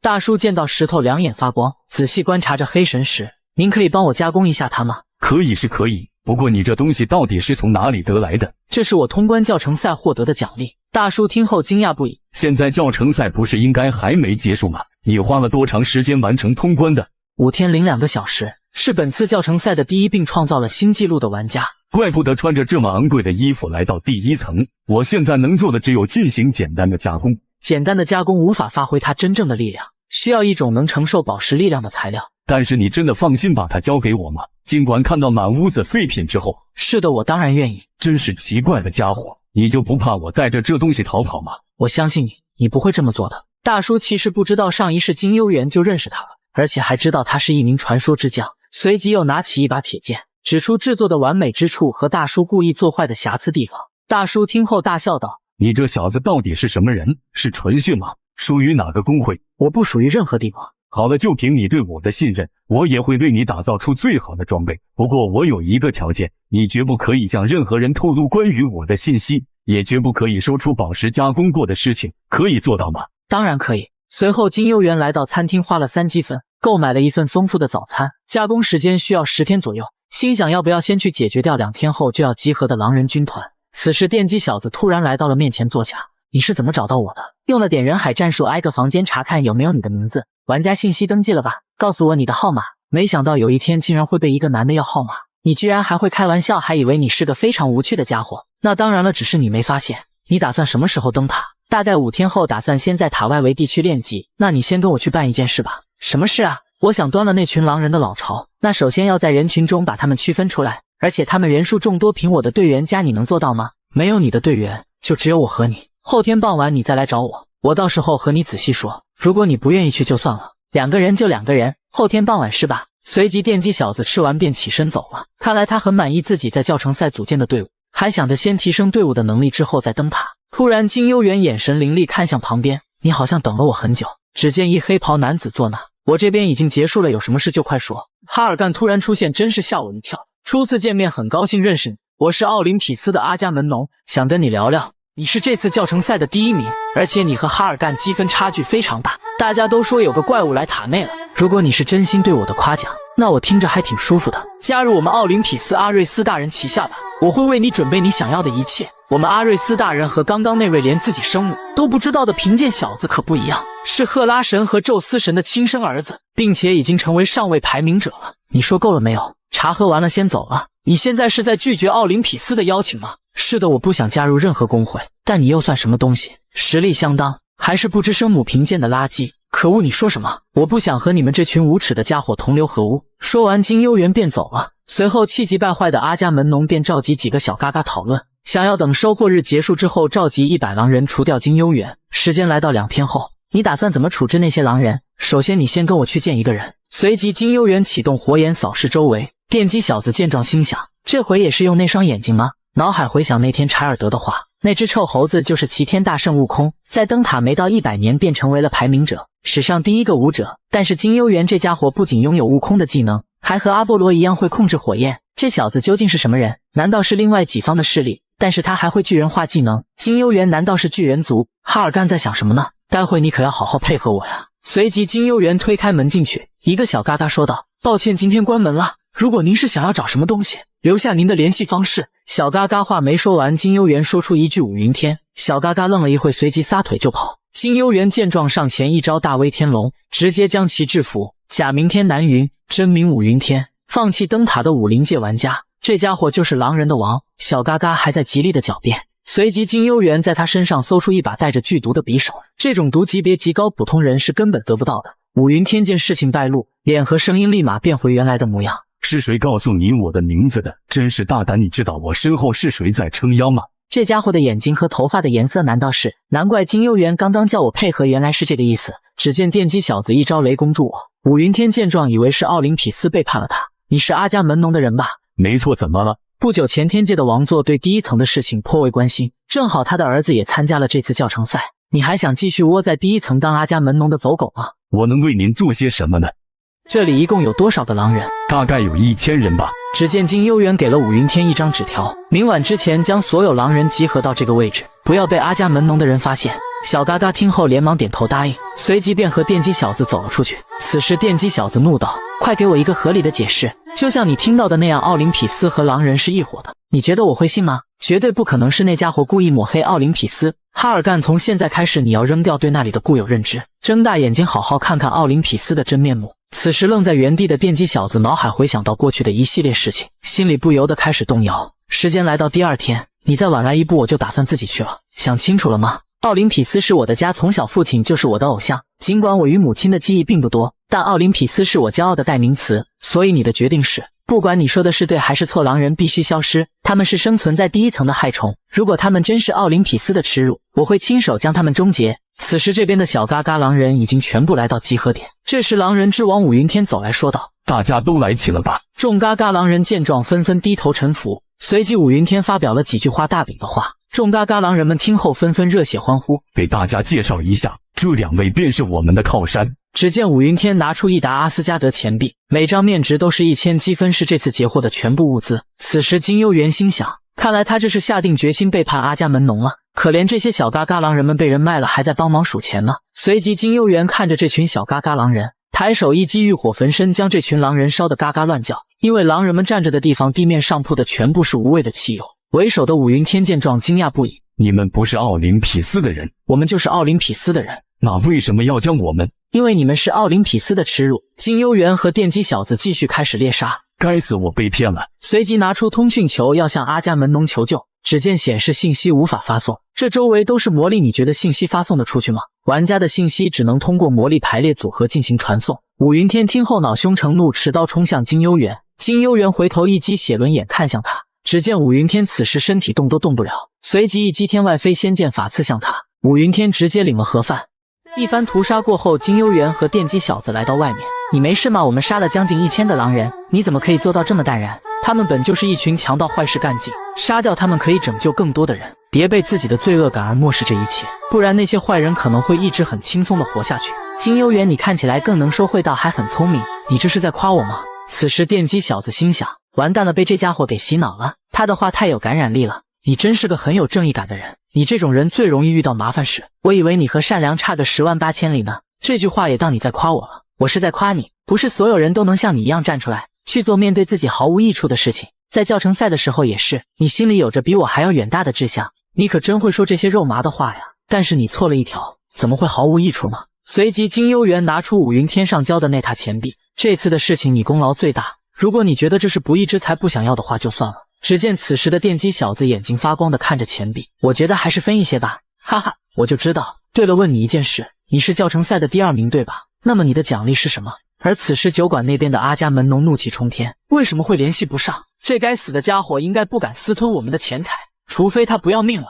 此时一名小嘎嘎跑来急忙喊道，我们找到狼人们了，但是您可能要过去看一下。随即众人来到满是尸体的山洞，难道武云天这家伙也死了吗？那我的钱了还有收益金呢？随即阿伽门农朝天怒喊，看着眼前这一沓钱币，金幽园没想到分了一半给电击小子，居然还剩34万左右，真是多亏了这些狼人。不过暂时还不能去兑换这些钱币，不然肯定会被奥林匹斯的人发现是我干的。随即金幽园躺在床上，打开背包，拿出里面的那颗掷弹，心想这到底是用来干什么的呢？电击小子得到的奖励是属于排行榜前几的雷王手，那这颗弹应该也不是什么普通的东西，要么是和黑神石差不多级别的，要么比它还要高。随即金幽园看着眼前这枚弹，发现花纹和一开始的不一样，突然内心无比的震撼。我见过这个花纹，好像是外神。叮，系统提示，掷弹向您打了个招呼，你到底是个什么东西啊？过了几天后，金幽园此时已经来到铁匠铺子前，还在心想着那枚弹会孵化出什么东西。孵化的蛋大多数会将接触最长时间且看到的第一个人认作他的母亲，所以有几个上位排名者为了拥有自己的神兽，会历经千辛万苦拿到神兽的蛋进行孵化。看来这真是一场未知的赌博。算了，眼前最重要的事还是黑神石。随即便进到了铁匠铺子里，大叔见金幽园来了，便将加工好的黑神石打开。它可真是坚硬无比啊！我叫你来是有件事情想问你，想了解一下你的盔甲和武器，你用的是什么剑，长度厚度各是多少，盔甲的类型重量是多少？您为什么会问这些？这是宝石粉末，想用这个做一个别的东西给你。这颗宝石蕴含的力量非常强大，所以就算是这样的粉末也非常有价值。但如果想用它做出新的装备的话，那就需要合适的材料吧。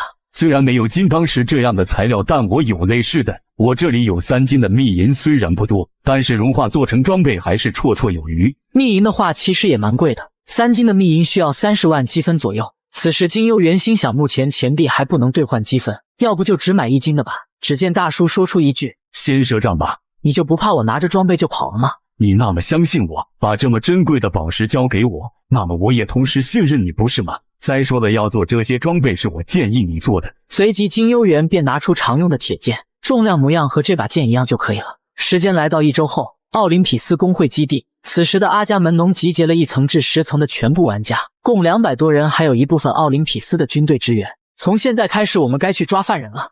这边金幽元刚刚猎杀完眼前的大蛇，天杀星熟练度上升了 0.006%， 真是令人上火的数值啊！宝石送去加工的这10天里，我投入了所有精力来提升天杀星的熟练度，但依旧没有很好的效果。果然第1层能够提升的熟练度是有限的，猎杀了这么久也才提升了1个等级，真是浪费时间。突然这时大叔发来信息说宝石加工好了，可以过来取了。只见黑神石被加工成一颗蓝色水滴状的宝石，真的是太漂亮了，让人移不开眼睛。有生之年居然看到了这么漂亮的光芒，真想把它做成成品，但是不行。此时外面传来军队的声音，真可恶啊，偏偏是今天啊，早料到会有这么一天，但要是能再晚1天就好了。随即大叔便一瘸一拐地走了出去，眼前阿伽门农带着几百人站在门口，没想到你会躲在这种臭气熏天的地方，找你找得好辛苦啊。你们来这里有什么事？明知故问。只见阿伽门农持剑指向大叔说道：“罪人赫菲斯托斯。”众嘎嘎士兵听到都惊讶不已。赫菲斯托斯，那位奥林匹斯的名将，没想到竟然是那位上位者，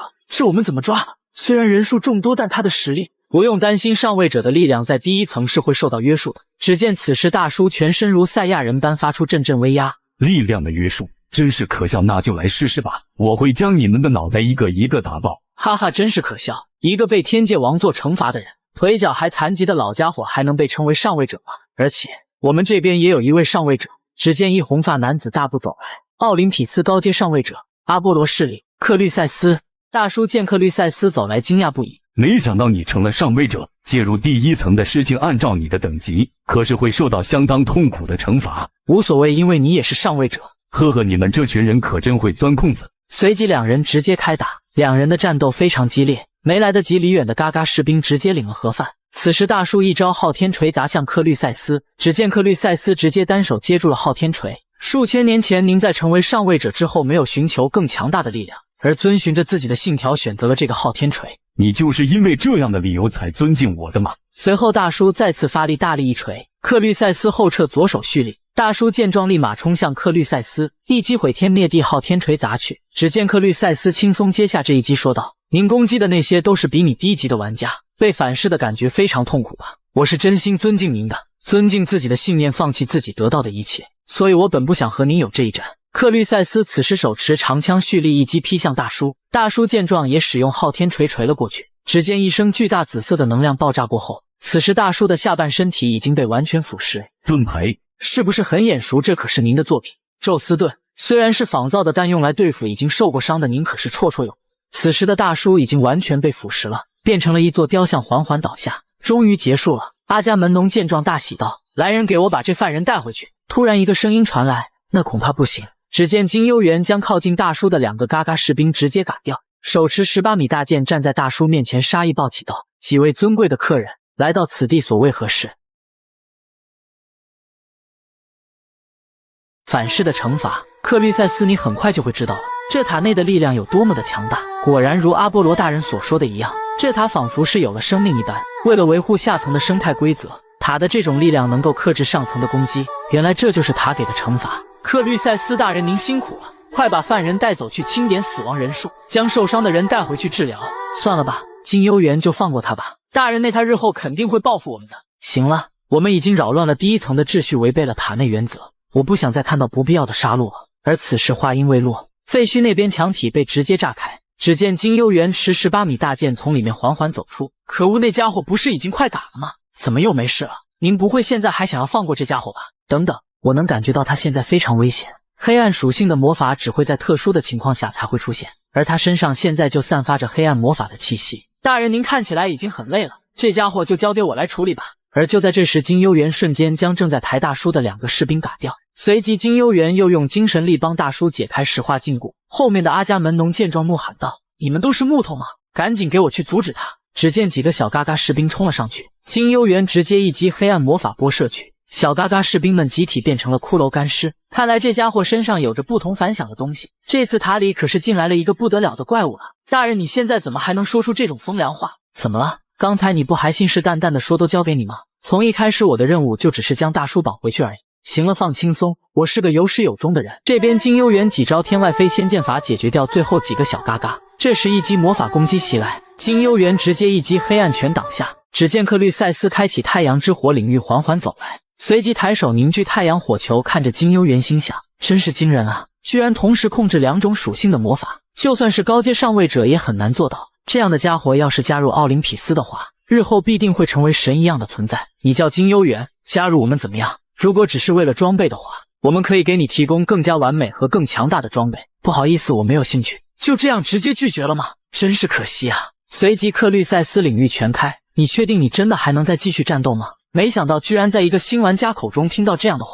随即只见克律塞斯一击太阳火球袭来，也许某一天我会引以为豪与你交过手，那时的你应该已经登上了更高顶峰了吧。当然最重要的是我要在这场战斗里活下来。克律塞斯这家伙看来已经准备好与我决战了，即便是牺牲自己也要带走大叔吗？只要大叔不加入奥林匹斯的话，那么应该就不会发生上一世的巨神之战了。只见两人的战斗场面犹如修罗地狱，为了阻止悲剧再次发生，我必须赢下这场战斗。而此时的克律塞斯顶着反噬的伤害，拼尽全力释放出一击巨大的太阳火球。金幽园见状也爆发出巨大的黑暗能量准备抵挡，伴随着魔法的碰撞，只见现场火光滔天，直接爆炸出一朵巨大的蘑菇云。而随着激烈的爆炸过后，两人也都倒在地上不知生死。这时远处的阿伽门农见状开心不已道：太好了，终于结束了。金幽园你再这么厉害也不可能。阿伽门农话还没说完，突然被一击昊天锤直接砸吐血。只见大叔此时手持昊天锤，接着又一击砸去。还没有结束，年轻人，你这疯老头难道不害怕塔的反噬吗？真是笑话。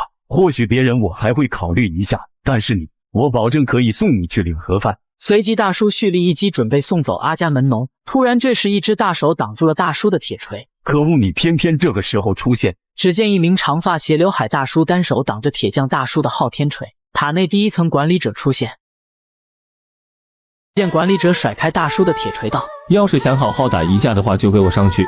随即看向躺在地上的阿伽门农说道：你就是奥林匹斯的人？是的，没错，我是。你去告诉宙斯老头，如果他再用这种下三滥的手段的话，我会像之前那样把他引以为豪的胡须全部拔掉。随即管理者直接把这段话传送到阿伽门农的脑子里，而在一旁的大叔笑道：形同过街老鼠般的奥林匹斯，你们输了。画面来到金幽园与克律塞斯最后一击的战斗场景。系统提示：掷弹露出尖牙，他是想趁我变弱的间隙吞掉我，还是想要保护我？随即系统再次提示：掷弹将再次进入沉睡。此时的金幽园躺在床上缓缓睁开眼睛。我是什么时候失去意识的？大叔，你靠我那么近干什么？身体恢复的怎么样？你还要叫我大叔到什么时候？那总不能叫你大嫂吧？你这小子居然还会开玩笑！反正是我救了您，称呼什么的不是应该随我开心吗？你脸皮可真厚，不过臭小子这次确实的谢谢你。随即大叔走到一旁说道：其实我的真名叫乌尔卡诺，我曾是属于奥林匹斯的铁匠，你不应该感到惊讶吗？我很惊讶呀。臭小子真不知道你是不擅长说谎，还是根本不愿意说谎。这臭小子果然早就知道我的身份了，刚开始还以为他是奥林匹斯的人，不过现在我确定了，他和那群人不一样，甚至也不是一个普通的玩家。随即大叔说道：经过这次事件后，奥林匹斯那群家伙会安静一段时间，所以我打算做一个更大更好的工作法。我是一个知恩图报的人，等这几天我会给你做出一把无与伦比的剑。金幽园心想，等大叔这次把剑做好了，我就要开始攀登这座塔了。时间来到1天后，在医院养好伤的金幽园又来到了野外猎杀凶兽。经过这次事件，我和大叔的关系也变得和上一世差不多，而且现在我还有了黑神石。现在发生的一切都会改变第二次巨神之战走向。不过这黑神石的运用比起库内埃还是有着明显的区别，难道是因为使用者不同的关系吗？加工后的黑神石防御力和损耗都得到了提升，最后就是还能召唤地狱。地狱象征着哈迪斯的词，也相当于力量的源泉。已经练了一整天了，手感也差不多回来了。这时大叔发来信息，装备做好了。随即金幽园来到大叔的新作坊，东西做好了，拿走吧。只见大叔递给金幽园一个小木盒子，金幽园打开后发现里面什么都没有。大叔，你这是恶作剧吗？你再好好仔细看看。只见金幽园伸手抚摸到一个透明手套状物体，随即金幽园便戴上透明手套，发现上面有个水滴凹槽。原来大叔看我拿着黑神石到处乱跑，担心丢了，特意做了一个透明手套，方便嵌入黑神石。接着金幽园打开桌面上的红布，只见一把黑色帅气的剑摆在眼前。金幽园拔出里面的剑，就光拿在手上都能感觉到它的锐气。你给他起个名字吧。看着全身发黑的剑体宛如黑夜一般，就叫它黑夜剑吧。大叔听后一脸嫌弃地说道：你可真是完全没有起名的天赋啊。漆黑的剑身在黑暗中犹如隐形了一般，不仅是因为它的外形，还因为它的技能而想到的名字。它可以积攒黑暗属性魔法，在黑暗中体力的恢复可以提升至200%，魔法的提升和恢复也能提升100%。也就是说，在黑夜里我可以无限释放魔法技能，和感觉不到任何疲惫的情况下与敌人战斗，这可真是美滋滋啊！我看谁还能与我一战？大叔无奈地看着心情愉悦的金幽园，心想：反正看着还挺适合他的，只要他满意就好。你现在打算开始登塔了吗？没错，是时候前往上面了。那奥林匹斯那边你想怎么对付？我会将他们全部从上面踢到下面来。接着与大叔告别后，随即金幽园便走出了大叔的铺子，向着目标走去。途中的金幽园回想到上一世与大叔的故事，只因为得知到金幽园的剑丢了，大叔便直接将自己的昊天锤融化，然后以手代替锤子为金幽园锻造了一把绝世好剑。想到这里，金幽园就不经意地握紧了腰间的黑夜剑，真的很开心能够再次与你相见。与此同时，角斗场的一个房间里，测试监控管修理此时正哼着小曲，看着金幽园的资料。姓名金幽园，12天前从一层进来的新玩家，创造了教程赛的历史最高纪录，潜力值 A 级。看来这一届新人中有很多不错的种子选手，哈尔干的实力也很强，感觉也蛮不错的。这个金幽园究竟是怎么超过哈尔干成为了第1名的呢？算了，都无所谓了，反正在这里就算是和上位者打架，也有足够的空间让他们尽情的战斗。此时金幽园已经来到第1层测试馆决斗场，这场测试是力量，只要把对方击杀就算胜利。接着金幽园看向目前决斗场的排行榜，果然第1名还是悟空，已经打到第19届测试。想到上一世自己才打到第12届，真是没有对比就没有伤害啊！没想到哈尔干居然打到了第16届，得到雷王手之后的他实力果然提升了许多。不知道现在他已经登上了第几层高塔，不过很快我就会追上来并且超越你的。从来没有一个人可以完全通过整场测试，而且击败的敌人越多，奖励也就越丰厚。如果想成为上位者的话，这里就是挑战自己极限的地方。随即测试开始，只见眼前一只体型庞大的巨人出场，接着手持巨型斧子朝着金幽园袭来。金幽园见状开启技能剑魔法，随即一击破空斩，直接将对方劈成2半。接下来金幽园直接开启疯狂猎杀模式。尼玛，这是什么情况？刚开始看他击败前面几关时，还以为他的实力跟哈尔干差不多，可以他现在挑战的速度来看，他的实力简直恐怖，而且比当年的齐天大圣的速度还要快。他这是又要创造历史吗？完全没有要休息的感觉，一关接着一关的挑战。他为了节省自己的体力和魔法，居然用的都是一些低级技能，难道他真是想创造决斗场的记录吗？这时的金幽园已经成功击杀完第18阶敌人。系统提示：您是否继续挑战？只见金幽园毫不犹豫地说了一句：继续挑战。随即金幽园将巨火包裹在剑上，直接一击巨火之剑刺向眼前的铠甲战士。没想到对方持剑居然接下了这一击。金幽园见状直接开启巨人化技能，继续叠加力量。紧接着就是对方的剑抵挡不住，直接碎裂，随即就被一击破空斩劈中身体，就连戴着头上的头盔也直接被击飞出去。只见对方就直接跪倒在地上了，道：这是我输掉的第2场测试，你比之前那个白发少年还要强，尽管他被砍伤无数次，也依旧可以重新站起来和我继续战斗。那时候我和他的实力彼此相差无几，但是今天的你可比那时候的他要强大很多。如果不是因为你的剑破了，我并不会胜得这么轻松。结果已经很明显了，不管如何，最终赢的还是你。说完这句话，铠甲战士便安然地领了盒饭。系统通知：您已升级，力量+1，敏捷+1，体力+1，天杀星熟练度上升 4.8%。您已通过第19阶测试，终于来到最后一场了。那么接下来就是无人能攻下的第20场测试了。系统提示：您是否要挑战下一场测试？继续挑战。系统通知：30秒后将会自动进入下一场测试。真是不给一点休息的时间啊！不过这样才符合决斗场的风格。伴随着倒计时最后1秒结束，系统通知：最后一场测试挑战开始。突然大地开始微微颤抖，远处的地狱之门缓缓打开。这强大的杀气和魔法真是让人毛骨悚然了。那恐怖的家伙真会出现在这里吗？随即金幽园便摆好战斗姿势，开启巨人化力量。就在这时，里面传来巨大的怒吼声。系统提示：终极 BOSS 登场。只见一双发着金色光芒的凶兽眼睛出现，下一秒 BOSS 便冲向金幽园，直接一击野蛮冲撞袭来。这恐怖的力量即使用了巨人化也完全被他压制了。紧接着 BOSS 再次撞向金幽园，金幽园见状急忙后撤拉开距离。这时金幽园脑海回想到上一世悟空的话，第1层第20场测试，我直接被那家伙的尾巴一击拍飞出去，要不是我的生命力顽强，恐怕早已当场领了盒饭。虽然当时我只看到了他的头和尾巴，但我可以确定就是那个家伙，就算是最后一场测试也不可能遇到他的呀。你是不是将一个类似的家伙错认成他了？不可能的，金幽园，我可是有火眼金睛的，怎么可能看错？回过神的金幽园紧咬牙关看着眼前的 BOSS， 心想，一条拥有着8个头和尾巴的大蛇，其身形庞大如山，类似远古神兽龙族一般的存在，再加上外神漫长的岁月沉积已久的碎片，这家伙明明很久以前就被速斩巫尊封印了呀，没想到现在居然出现在这里，这些管理者们可真会搞事情啊！系统通知，请斩下8岐大蛇的第8颗头颅，真不愧是终极挑战测试，居然给到这么高的任务难度。随即 BOSS 又再次一击野蛮冲撞袭来，就算他的头和尾巴只有一个还是身材最小的那只，但如果我只要失误一次，那就会被他直接一击出局。只见金幽园不停的急速奔跑，拉开攻击距离。BOSS 见状蓄力一击神龙摆尾拍向金幽园，金幽园无处躲避，只能硬扛下这一击攻击。紧接着对方又是连续几击神龙摆尾袭来，然而金幽园居然纵身跳跃到 BOSS 头顶上，手持黑夜剑蓄力着魔法能量，接着直接一击破空斩劈向8岐大蛇的脑袋。紧接着 BOSS 一声怒吼，扭动着身体，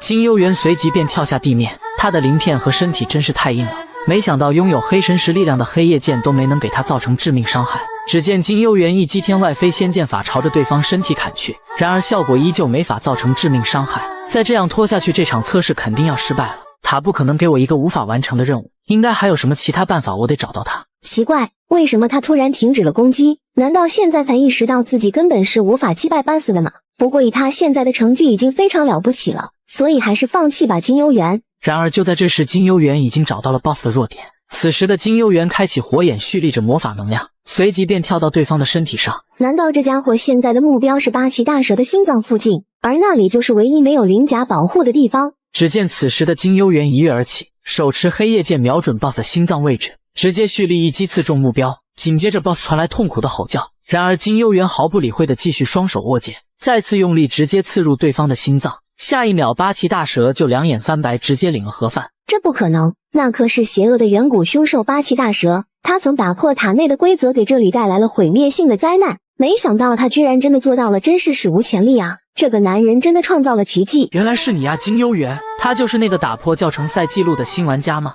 还以为是哪个上位者来了。小嘎嘎们叫嚣道，小子，你知道我们是谁吗？就敢过来插手。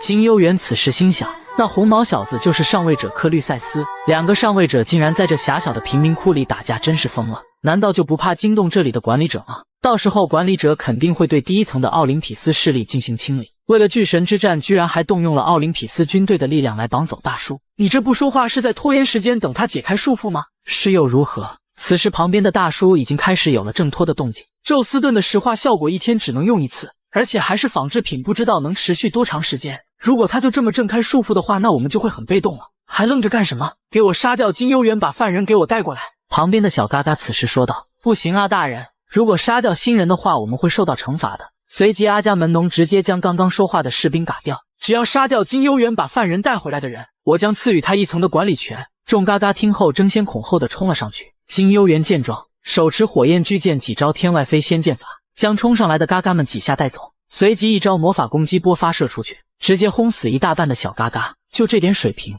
以为人多就会赢吗？你们在干什么？快给我上！此时的阿伽门农身体不自觉的颤抖，没想到金幽园居然这么强，这些可都是10层调过来的士兵，居然几招就没了。这种怪物级别的人真的是新玩家吗？金幽园一招浴火焚身加爆裂地心柱，直接将剩下的几10个小嘎嘎一波带走，随即便看向躺着被石化的大叔道，你到底还要睡到什么时候？话音未落，突然一击爆裂火球袭来。系统提示，火眼正在抵御太阳碎片，火咒之一正在抵御太阳碎片。终于动手了吗？克律塞斯，你和赫菲斯托斯大叔什么关系？我只是他的客人，只是这种普通的关系你就来舍命相救了。此时金幽园心想，不愧是上位者，即使因为惩罚反噬都已经受到重创了，但还是能感觉得到他的压迫感。这个人是拥有火焰之王阿波罗的心腹，战斗中稍有不慎就会被他直接秒杀。以目前我的状态，最多可以再抵御他5次攻击，同时他也会受到5次惩罚反噬。我可是连苏尔特拉的灭火都扛过来了，他的太阳火我应该也没有问题。随即金幽园使用技能巨人化，克律塞斯见状说道：“你居然会有上位者都很难拿到的技能，但是区区一个刚进入塔内的新玩家能有什么能耐？”随即克律塞斯一招太阳之火发射出去，金幽园直接单手硬扛下这波攻击。只见金幽园使用巨人化的手臂直接将太阳之火捏灭。系统提示：身体已经出现了烧伤异常。果然仅凭力量是无法阻止上位者的攻击，如果有冰晶的话倒是能提升抵御效果。思考之际时，一击太阳之火再次袭来，真是不给一点喘息的时间呢。随即金幽园一击魔法攻击波发射出去，只见两波技能相撞瞬间爆炸，而爆炸的余波将周围直接变成了废墟。此时金幽园大口喘着气，该死，再这么下去身体都要烤熟了。但是这么猛烈的攻击，他受到的反噬惩罚应该也不小。只见克律塞斯这边也已经伤痕累累，现在还剩下2次攻击了，只要再坚持一下。突然克律塞斯瞬间来到眼前，一击火拳直接打向金幽园的胸口，随即金幽园像一颗子弹一样被击飞出去，而克律塞斯也因此受到惩罚反噬，直接当场吐血。被击飞后的金幽园躺在废墟里，真是小看了第一层的惩罚反噬了。以目前我的状态，想要赢他很难。突然金幽园注意到旁边废墟里的蓝色发光物体，我还在想那东西会在哪里，原来就在大叔的工作室里啊。看来我这个人运气还真是不错。系统通知：您已斩杀八岐大蛇的第8颗头颅，天杀星熟练度提升 12%， 您已通关所有关卡，您的战绩将会记录在决斗场排行榜上。此时的金幽园等级已经提升至69级，各方面属性均达到70。随即金幽园便潇洒地跳落到地面。这时决斗场的管理员修理走来说道：“你早就知道八岐大蛇的弱点了，对吗？他绝对不会设定一个我完全攻破不了的测试，即使他是最强的终极 BOSS。所以我仔细观察了一下，然后找到了答案。你这双眼睛难道是火眼金睛吗？目前还没提升到火眼金睛的阶段。”修理看着眼前的金幽园，暗自心想：真是个恐怖的家伙，居然同时拥有火眼和巨火2种高阶上位者的技能。所以你是奥林匹斯或者天剑还是齐天大圣的人？不过现在看来，不管是哪一方势力的人都说得过去。放心，作为决斗场的管理员，我不会泄露玩家的任何信息和相关的内容。看着满脸疑惑的修理，金幽园心想：这傻妞是不是误会什么了？随即只见修理从佩戴的6把佩剑里抽出1把递给金幽园道：这是你通关第1层的奖励。我本以为这把佩剑永远也给不出了，没想到它最终的主人还是出现了。随即金幽园便拔出了这把佩剑。修理见状大吃一惊道：我擦，这是残次品吗？然而金幽园看着眼前的残剑，心想道：没想到居然会出现在这里。十全剑的碎片，曾经速斩冥尊封印八岐大蛇时所用的神剑，只要集齐所有的碎片就能破除上面的封印，发挥出它原本的力量。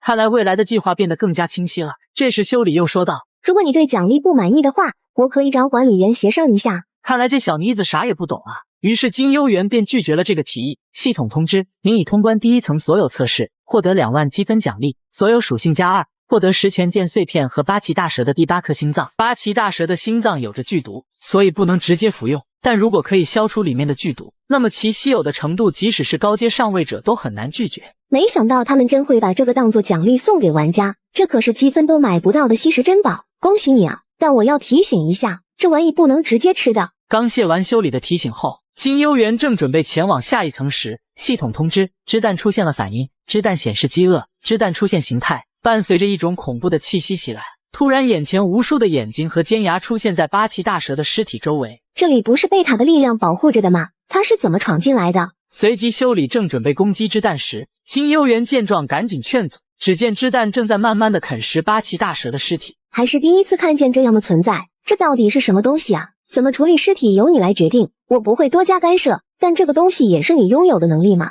差不多算是吧，其实我自己也不是很清楚。这时吃饱后的织弹向金幽园眨了眨眼睛，居然还独自唱着歌谣，真是诡异啊！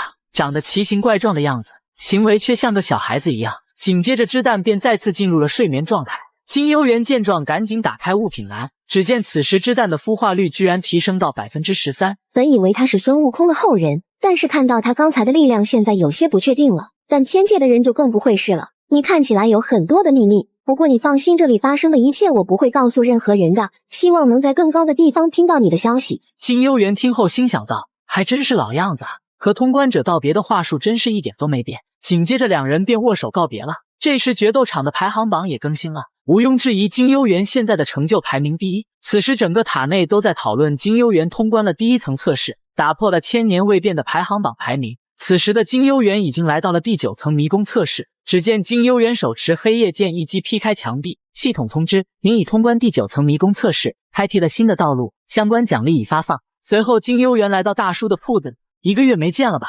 大叔，我来拿东西了。又叫我大叔，你个厚脸皮，在那坐会吧，我这边很快就结束了。对了，你戴那不热吗？确实有那么一点热。工作坊这么热，但这臭小子看起来完全没有受到影响，真不知道他对火的抵御力到底有多强。这次通关第9层迷宫似乎时间有点长，用了整整10天，这次怎么会这么久？想从我这拿走东西，就快点回答我的问题。其实也没什么，迷宫的出口没有规定只有一个，于是我就直接自己开拓了一条新的道路，所以才会多花了一些时间。果然，这臭小子为了获得更多的积分又开始乱来了，我都开始有点期待你后面的测试，到时又会做出什么惊天动地的事情来。随即只见大叔将做好的武器拿起道：那么这次的东西也是为了参加下一层测试用的吗？我还是第一次做这样的武器。这是一把混合了各种材质制作而成的刀，虽然魔法传导性极低，但也表明了他对魔法的抵御力极高。于是金幽园接过这把武器，开始为他激活技能剑魔法来测试一下，结果却提示激活失败，受到某种力量阻断魔法传输。很好，果然如预期的一样会抵御魔法。随即金幽园便和大叔握手表示感谢，可谁知这时金幽园直接趁机支付大叔1万钱币。收好吧大叔，如果习惯白嫖了，到后面我可还不清你的人情啊。告别了大叔后，金幽园来到了第10层光圈入口。终于要上第10层了吗？武灵界我来了，欢迎玩家金幽园进入武灵界。这里是10层的起点，护备无憾，是一个被大海包围的小岛，弱肉强食，适者生存的武灵规则。10层的测试和其他层不同，在灯塔的同时测试也就开始了。龙剑门招人了，有没有人想来入门啊？擅长用剑的人就快来我们狼剑坊。系统提示，请选择心仪的门派拜入师门，并且通过所选门派的考验。选择门派后还得熟练运用门派的武功通过考验，这是和之前测试完全不同的类型形式，所以这一层滞留了很多没有通过考验的玩家。真是太吵了这里。这时身后一个声音传来，少侠请留步，你是第一次来武灵界吧？看你的服装应该是个狠角色，你会用剑吗？见金幽园点了点头，原谅绿男子急忙说道，那太好了，这一定是命运的安排，你一定要加入我们苍剑门，我们门派的历史可比这塔还要悠久。然而这时金幽园的目光却看向了远处的一人，随即打断了原谅绿的讲述，很抱歉，我已经有门派了。原谅绿见状面露难堪，紧接着拔出背后的大剑说道，臭小子居然敢无视我们苍剑门，你难道不怕塔的惩罚吗？攻击一个刚进来的玩家对你们门派威望可是有所损失的，即使如此，江湖也有江湖的规矩，我绝不能让任何人侮辱我们的门派。既然如此，那便战吧。只见金幽园眼神冷厉地盯着对方，原谅绿直接被吓得浑身颤抖，不敢出击。周围的人见状纷纷议论，那不是杨元一吗？他们的门派就是一个无赖门派，看来又是被门主派来拉新人了。可他为什么跪在地上？只见原谅绿突然起身，急忙地逃离现场。该死，真丢人啊！下次遇见我一定不会放过这个家伙。时间来到金幽园进入武灵界的第10天，可恶啊，都连续奔跑了这么久还没到，这就是武灵界最大的问题，没有适合的移动工具，只能靠双腿赶路。终于快到了，这里就是天山，已经离那个地方很近。时间来到晚上，金幽园来到天山深处，这时金幽园停下脚步，周围有20人正在密切地监视着自己，虽然人数不多，但个个都是武灵高手。天山果然是众多高手的老巢。这时一个声音传来，你是谁？看起来不像是迷路来到这里的，你是特意找过来的吗？各位不用如此警惕，我不是敌人，这里就是天魔神教的基地对吧？紧接着众多高手现身，没错，这里就是天魔神教的基地。天魔神教论实力是武灵界的第一门派，不过很久以前就被武灵界视为眼中钉，因此他们现在被圈禁在天山。这个人叫广夏墨，是天魔神教纯血，曾攀登至40层以上的高塔，看你的气势实力肯定不凡。你是第几层的玩家？如果想入教的话，自报等级和名号。玩家金幽园，我并不是想入教，而是想申请挑战天魔神教的考验。系统通知，天魔神教考验开始。很久没有遇到说要挑战考验的人了，看你独自一人长途跋涉来到这里，你应该知道为什么玩家对我们的考验避而不及吧？难道是因为通过率低的原因吗？你错了，是根本不可能完成挑战。到目前为止没有一个玩家挑战成功，所以便有了一个不成文的规定，那就是无论如何都不要挑战天魔神教的考验。这个门派除了上层的玩家，几乎没有新玩家光顾，所以即使他们实力很强大，门派的势力却在日渐衰弱。系统提示，您已进入阵法，正在抵御阵法的力量，抵御失败，脱离规定的路线时将会陷入幻觉异常状态。这条路看起来和之前完全不同，要从数十条道路上找到真正的出口。小心点，走错一步便是地狱，到时候除了天魔没有人可以救你，所以一定要跟紧我。然而当广夏末再次回头时，金幽园突然消失不见了。只见此时的金幽园开启了技能火眼，来到另一处路口，眼前出来了2条小路，通过火眼扫视2条路都是真的。突然这时金幽园感受到右边的道路吹过一阵风，随即便径直的向这条道路走去。没走多久，眼前便出现一座破烂不堪的房子，门前居然还有一盏烛光，只见里面坐立一个白发老人，他就是见证了武灵界全部历史的人，在武灵界进入塔内之前就已经存在的高阶上位者天魔。你终于来了，系统通知，您已通过天魔的第1个考验。你是何时开始知道的？回答这个问题也是考验的一部分。从一开始我就知道了，这世上哪有跟着别人就能通过考验的好事。在我进入阵法之前就知道了您一直在观察我。看来是一个明白自己的路该怎么走的少年。突然这时眼前一股神秘力量涌出，只见刚才的房子还有天魔凭空消失了。这时一个声音传来，你通过了。奇怪，居然没有出现考验结束提示窗口，我这算是得到了他的好感了吗？看来想要讨好这个老头还是要花点心思了。紧接着金幽园来到了天魔神教的城内，然而眼前的景象却是热闹非凡，灯火通明。这时广夏末的声音传来，喂，说的就是你，你怎么会在这里？我自己先走过来了。他居然独自从阵法走了出来，而且还比我们都快，走了这么远的路有些累了，我们快走吧。大名鼎鼎的天魔神教应该会给挑战者准备住宿的地方吧。这时身后的一个小嘎嘎说道，一个外人竟然可以独自走出阵法，简直闻所未闻，你相信吗？即使是我们在这里生活了50年，每次进入阵法后都要重新回忆路线，这个家伙到底藏着多少秘密？此时的金幽园来到了浴室洗澡，看着眼前的简陋的房子，心想道，这老头要是将考验放简单点，多与外界接触交流，那么入教的人也许会更多吧，或许那样天魔神教会变得更加繁荣昌盛。真是个老顽固，也许他有着自己的考量吧。就在这时，之蛋居然出现了异动，系统提示，之蛋感受到了温暖，正在蠕动。这时金幽园回想到上一世同伴的话，去到第10层一定要去天魔神教挑战考验，虽然通过率极低，但是奖励非常丰厚。天魔是在巨神之战刚开始没多久就去世了，所以我们对他的了解几乎为零。一提到武灵界，难道没有人期待武灵大会吗？武灵大会的第1名不仅奖励1枚大还丹，还能拿到少林和南宫世家的绝世秘籍，我们大家都能来到这里，想必个个应该都在武灵大会得过第1名吧。顿时在场的人鸦雀无声。这时齐天大圣吐槽道，你小子是不是在找茬呀？等等，武灵大会这么好玩的事情居然没有人告诉我，这怪谁呀？谁让你那么快就跑到下一层去了？可恶啊，我真不知道还有这么一回事啊。按照那个家伙的性格，确实很难接受错过了这么好的一个打架机会。洗完澡后，金幽园躺在床上，手上拿着之蛋仔细端详着，带着外神花纹的神秘蛋，而且还能直接吃掉外神碎片八岐大蛇。这家伙应该是真的外神之蛋，那么多的尖牙和眼睛，真不知道这家伙孵化出来后是个什么怪物。紧接着金幽园喊道，睡着了吗？还在不在？看着之蛋没有任何动静，随即金幽园假装说道，到底我该不该让这东西继续孵化下去了？突然这时之蛋摇了摇头，好家伙，果然一提到自己的死活就不装死了。那之前你就是故意无视我的是不是？你这家伙果然不能继续留着你了。紧接着掏出黑夜剑准备动手，然而金幽园持剑砍去时，之蛋除了瑟瑟发抖不断的哀嚎恐惧，也没有做出任何反击。奇怪，怎么没有露出之前的形态？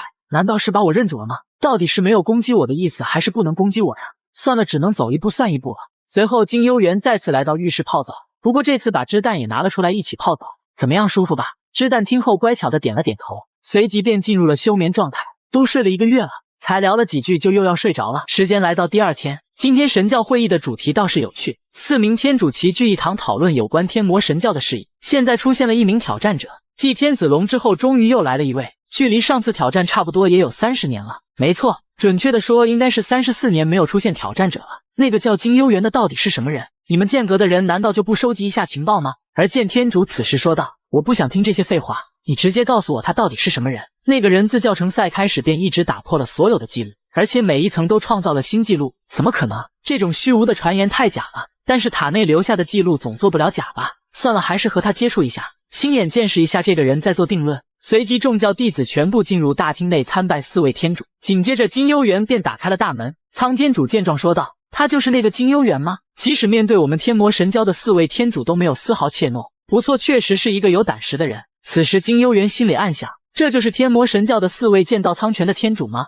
他们在各自的领域里都已抵达神教顶端。全天主说道：“通过教主第1关考验的人就是你啊！果然与众不同。那么第2关测试我们马上开始。”谁知这时台下的天子龙说道：“等一下，很抱歉打扰各位天主，但我有一个请求，希望各位天主能够答应。可以的话，是否先让我来测试一下这个人的实力？”4位天主听后也都同意了。随即只见天子龙气势汹汹地朝着金幽园走去。金幽园见状问道：“既然不是真正的考验，那么这场战斗应该有奖励吧？”见天主听后也觉得应该设置奖励的战斗才有意义，思索片刻后说道：“你若是击败了天子龙，那便将灵丹赤血团赠予你。”金幽园听后嘴角微微上扬，这个奖励不错，值得一战。系统通知，请打败天子龙获得对方的认可。紧接着拔出黑夜剑，准备与天子龙战斗。赤血团是一枚上等灵丹，具有比小还丹还要高的价值。你就是金幽园，听说你通过了天魔的第1关考验，不过那又如何？虽然不知道天魔教主看中了你哪一点。天子龙话还没说完，金幽园嘲讽道：“你废话这么多，看来你没有得到天魔的认可吧？”天子龙听后暴怒，直接持剑劈向了金幽园。紧接着天子龙连续朝着金幽园劈砍，然而都被躲开了。没错，我确实没有被他认可。我曾起誓将自己的一生奉献给天魔神教，为了通过考验，我付出了所有。我拼命登塔，想要将门派发扬光大，每一日都锻炼体魄，从未松懈。但为什么是你这个不知哪冒出来的臭小子，就这么轻易的得到了他的认可？凭什么是你？凭什么你可以？你问我为什么？随即金幽园手持带着剑鞘的黑夜剑，抵挡住对方的攻击。然而就在两人的剑相碰之时，金幽园直接发力震开了天子龙的剑。紧接着金幽园开启技能巨人化，直接一拳把天子龙打成麻瓜。能有什么理由？只能怪你自己太弱了。剑天主见状大声的笑道：“很久没有欣赏到这么有趣的战斗了。”剑都还没出鞘就已分出胜负。这时道天主说道：“要是没有塔的惩罚限制天子龙的实力，或许这场战斗会更精彩。”而旁边的全天主说道：“你这种假设根本没有意义，将赤血团交给他吧。这东西虽然不是特别贵重，但你也收着吧，反正我也没耗费多少力气，这个奖励足够了。你这家伙真是不知道灵药的价值，像你这样才登到第10层的玩家应该见都没见过吧？你应该有学过武功，看你挥剑的气势不一般，不知道你学的是哪个门派的武功，我只会一点皮毛而已。好吧，接下来我告诉你第2关挑战的内容。”只见全天主上前说道：“第2关考验就是我，不过这次并不是对战，只要你能扛过我3招，就算你通关。对战日定在3个月后，在那之前我们会提供你所需要的所有东西，包括灵药和秘籍。”虽然全天主实力最低，但是个人力量也不比其他3人差。这种难度的考验看来是不想我通关啊。谁知金幽园突然开口道：“不用等了，就现在开始吧。”众人听后都一脸惊讶。这时苍天主说道：“全天主可是上位者，和刚刚的天子龙完全是2种水准。你说出这样的话，是不是在藐视我们天魔神教？”正当两人还要逼逼赖赖时，全天主黑着脸说道：“既然如此，那我便如你所愿。好了，这是教主亲自设定的，所以能够改变考验内容的人只有天魔。在此期间，金幽园你就好好锻炼自己的体魄，准备到时迎接全天主的3招吧。看来没有办法，只能先这样了。”随即金幽园便跟随剑天主前往一堂，途中的教徒们见状都纷纷讨论着金幽园。没错，就是他居然敢藐视天主大人，真不知道他哪来的勇气，是梁静茹给的吗？我猜你们也太不给面子了吧，好歹副天主就在眼前啊。话说为什么是剑天主来招待我？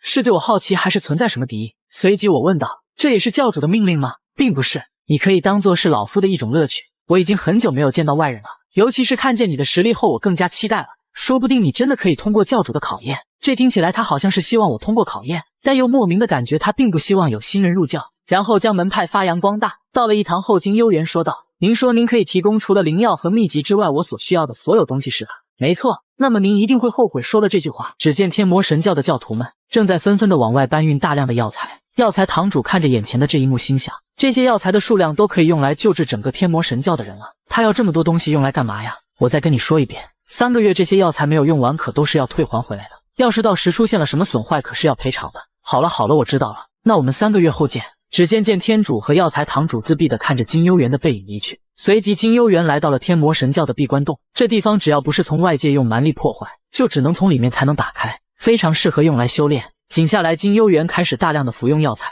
系统提示：您已服用天山雪莲，您已服用半夏草，您已服用血灵花。我擦，真是太难吃，真是第一次吃药吃到撑啊！为了抵抗八岐大蛇的心脏毒素，只能慢慢的先提高身体对毒素的免疫。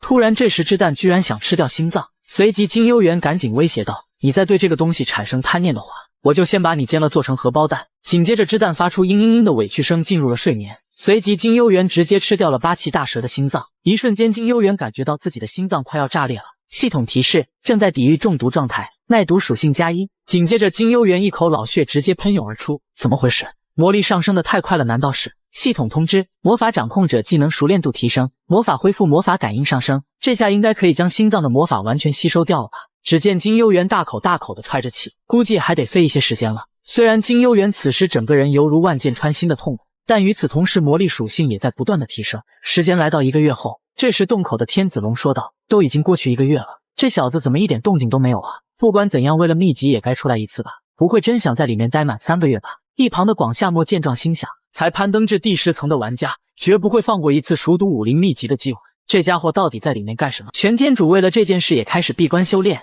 每天都在不停的磨练自己，整个天魔神教都为之震撼。反倒是这个金幽园，这1个月居然躲进了闭关洞里，真不知道是不是在里面已经凉了，真是搞不懂他拿那么多药材干什么。然而就在这时，洞口的大门居然打开了，只见金幽园缓缓地走出，你们2个人是来迎接我的吗？随即3人来到饭馆，此时的金幽园正大口大口地吃着烧鸡。我说你这是整整饿了1个月吗？修炼洞口不是有为你准备了很多干粮吗？反正都要出来一次，就没必要委屈自己吃那些难吃的食物了。那你真的在里面吃了整整1个月的药材吗？但看你的样子也没有中毒的迹象啊，你说的毒素我都已经解掉了。广夏沫听后心想，这世上没有100%的良药，是要3分毒，更何况是几百种的药材，而且正常人都不会直接服用那些草药，他应该是利用某些极品灵药来综合了这些药材的毒素，毕竟见天主答应了他无限使用所有的高级灵药，这么一想应该就很合理了。不过这家伙到底用了多少极品灵药来综合这么多的毒素啊？吃饱后的金幽园起身说道，多谢2位的款待，我先走了。你这是要去哪？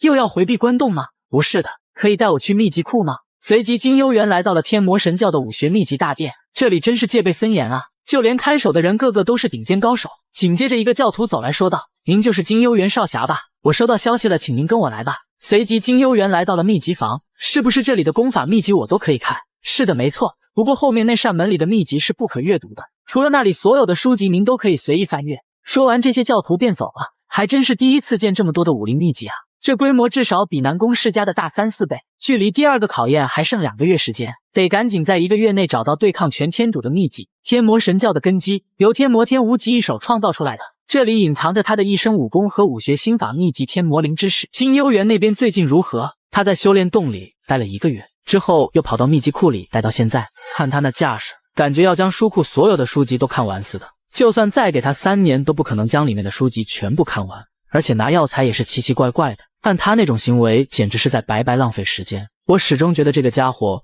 不值得各位天主如此重视。只见天主笑道：“是啊，我们对他的行为也无法解释，也预测不到他下一步到底打算干什么。但是正因为如此，反而更让我期待他后面的考验了。”而金幽园这边今天早早的走出了秘籍房。金幽园少侠今天为何这么早就出来了？平时您可都是待到深夜的呀。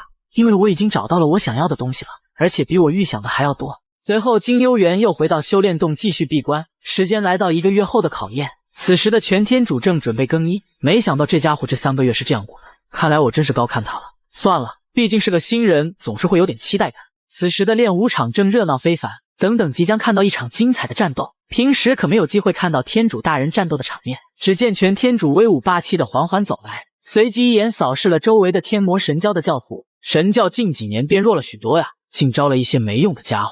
紧接着全天主一声怒喊，大家安静，接下来的战斗并不是什么普通的战斗，而是天魔神教的考验，所有人都给我守好规矩。随后现场变得鸦雀无声，这时金幽园也来了，只见他从另一边缓缓走来。什么情况？现场的氛围怎么变得如此严肃？金幽园，你迟到了，我好像来得正好，而且主角本来就是最后登场的，还是如此的油嘴滑舌。那我们开始吧，让我看看你这3个月都变强了多少。系统通知，天魔神教的第2个考验开始，请您避开或扛下全天主的3招。只见神天主此时蓄力着第1波攻击，随即整个现场电闪雷鸣。第1招破天霹雳拳，只见全天主的一击将整个地面轰出了一个大裂缝。这只是他的第1招就这么恐怖，要是刚刚被他攻击到，岂不是直接躺板了？竟然躲过了我的攻击，看来你有点长进啊！要是我刚刚接下这招，现在的我已经是一具尸体了。这难道就是武灵界的内功？在第10层就敢运用如此强大的内力，且不受到塔的惩罚，看来他真的做了充足的准备。虽然这已经是第2次与上位者交手，但和之前的克律斯完全不是一个等级。紧接着全天主继续蓄力着第2招，只见他挥动的拳头变得越来越快，第二招百步奔雷拳，下一秒无数的拳头朝着金幽园袭去，随即金幽园开启火眼预判了对方的攻击方向，居然又被他躲过了。这家伙貌似可以预判我的攻击方向，难道他刚才变红的眼睛是他的技能吗？怪不得他可以如此自信，真是可笑至极啊！武学的世界可是无穷无尽的，岂是你用一个小小的技能就能看透的？是最后一击，只要你还在这片天空下，就绝不可能躲得过。只见全天主抬手蓄力着能量，突然整个天空都变得暗沉下来。这时见天主说道：“快启动防御法阵，以免伤及无辜。”紧接着大地开始颤抖，看来这次的攻击非同一般。头上的乌云笼罩着整个炼武场，但是范围变大的同时，它的威力也有可能随之减弱。所以这最后一击，我决定要直接和他硬刚。全天主见状说道：“你居然不躲了，或许你的选择是对的。”随即抬手将这最后一击压向金幽园。第三招拆天辟地震天雷，只见整个炼武场都被雷电覆盖，场面极其恐怖。爆炸过后，只见整个炼武场都被轰得四分五裂，就连观众席的弟子们都差点领了盒饭。这就是全天主的实力吗？真是太恐怖了！也不知道那金幽原谅了没？系统通知：您成功接下全天主的3招，通过了天魔神教的第2个考验。不愧是上位者呀！这就是武功和技能的结合吗？这力量果然恐怖如斯。虽然这结果在我的意料之中，但没想到这小子目前却只是受了点轻伤。随即全天主问道：“还要继续接受挑战吗？”然而金幽园只是淡然一笑，看来塔的惩罚已经开始了，现在才是真正的挑战。只见此时的金幽园身体周围居然覆盖着一道紫色能量，紧接着霸气回应道：“要战便战！”全天主见状，脸色突然变得难堪。你这家伙是从哪学的天魔灵功法？以我目前的功力，这还不算真正的天魔灵，只是一点皮毛而已。远处的道天主见状说道：“这小子在秘籍房里待了1个月，原来是在钻研天魔灵功法呀。”见天主见状，心里暗想，天魔灵的基础型是可以拥有自我意识的一种形态。尽管金幽园现在还只是基础阶段，但这毕竟是天魔的传世武学，威力也是不容小视的。随即金幽园摆好了战斗姿态，看来您不打算先进攻啊，那么就让我先开始吧。紧接着金幽园持剑迅速劈向全天主，接下来两人便在场地中央打得有来有回。一开始的交战，全天主这边明显是有点吃力，但随着金幽园的力量正在慢慢消减，战况也随之发生了转变。系统提示：您已接下了全天主的59次攻击，这样下去不行，他的力量仿佛是无穷无尽一般，时间拖得越久，他的力量反而越强大。难道他已经适应了天魔灵的攻击了？又或者是我的天魔灵正在慢慢变弱？真是没想到啊，我居然被你一个毛头小子给压制了。不过你应该也坚持不了多长时间了吧？随即全天主蓄力一击打向金幽园。金幽园见状，赶紧开启巨人化技能准备防守。而就在这时，塔的惩罚也变得愈加强烈，伴随着全天主的蓄力一击袭来，也只能选择硬扛下这一击。承受攻击的同时，金幽园再次释放一击技能魔法攻击波，而此时的全天主身体也出现了反噬，紧接着现场发生了剧烈的爆炸。随着烟雾的消散，全天主此时心里暗想，才刚踏入10层的玩家居然能与我抗衡，不得不说这小子真是个恐怖的家伙。只见全天主再次抬手蓄力着攻击，就连脚下的地面都纷纷裂开。来吧金幽园，让我们战个痛快。随即全天主急速地冲向自己，该死，真是不给一点喘息的机会。金幽园，你刚才的气势都哪去了？只见全天主的这一击直接将地面砸出了一个大洞。系统提示：您成功接下全天主的第89次招式。接下来全天主不断地朝着金幽园发起猛烈的攻击，然而金幽园却只能不断地躲闪。可恶啊，天魔灵的使用时间也快结束了，要是现在被他击中一拳，那我可以直接去领盒饭了。按照他目前的攻势，我根本没有反抗的机会。别躲了，让我看看你的能耐。好家伙，我干脆站着让你打得了，这样下去时间拖得越久越对我不利，我必须速战速决。要是能稍微限制一下他的战斗距离，或许就可以改变现在的局势。忽然这时，金幽园再次开启巨人化，将力量集中在右手，随后直接握住对方袭来的拳头，随即又将力量属性暂停，切换成体力属性。就在金幽园握住全天主的那一刻，只见他的攻击余波直接将周围地面震得4分5裂。经历了一场大战后的金幽园，此时正悠闲地躺在床上，看着自己的魔力属性已经达到了98数值，随即暗自吐槽道：真是可惜，魔力属性竟然没有过100。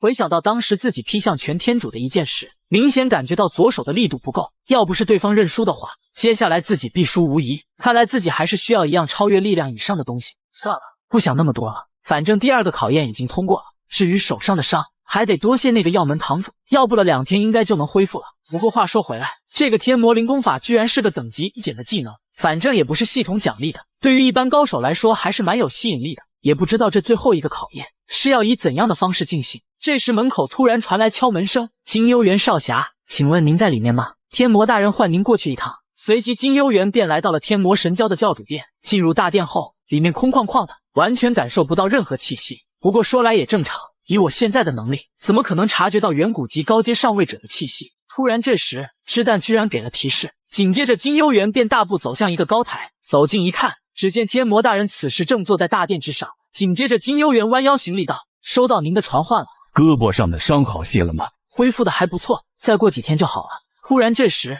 腰间的黑夜剑居然产生了反应，原来是被动技能已经开启，在夜晚的情况下，体力的恢复速度将提高100%。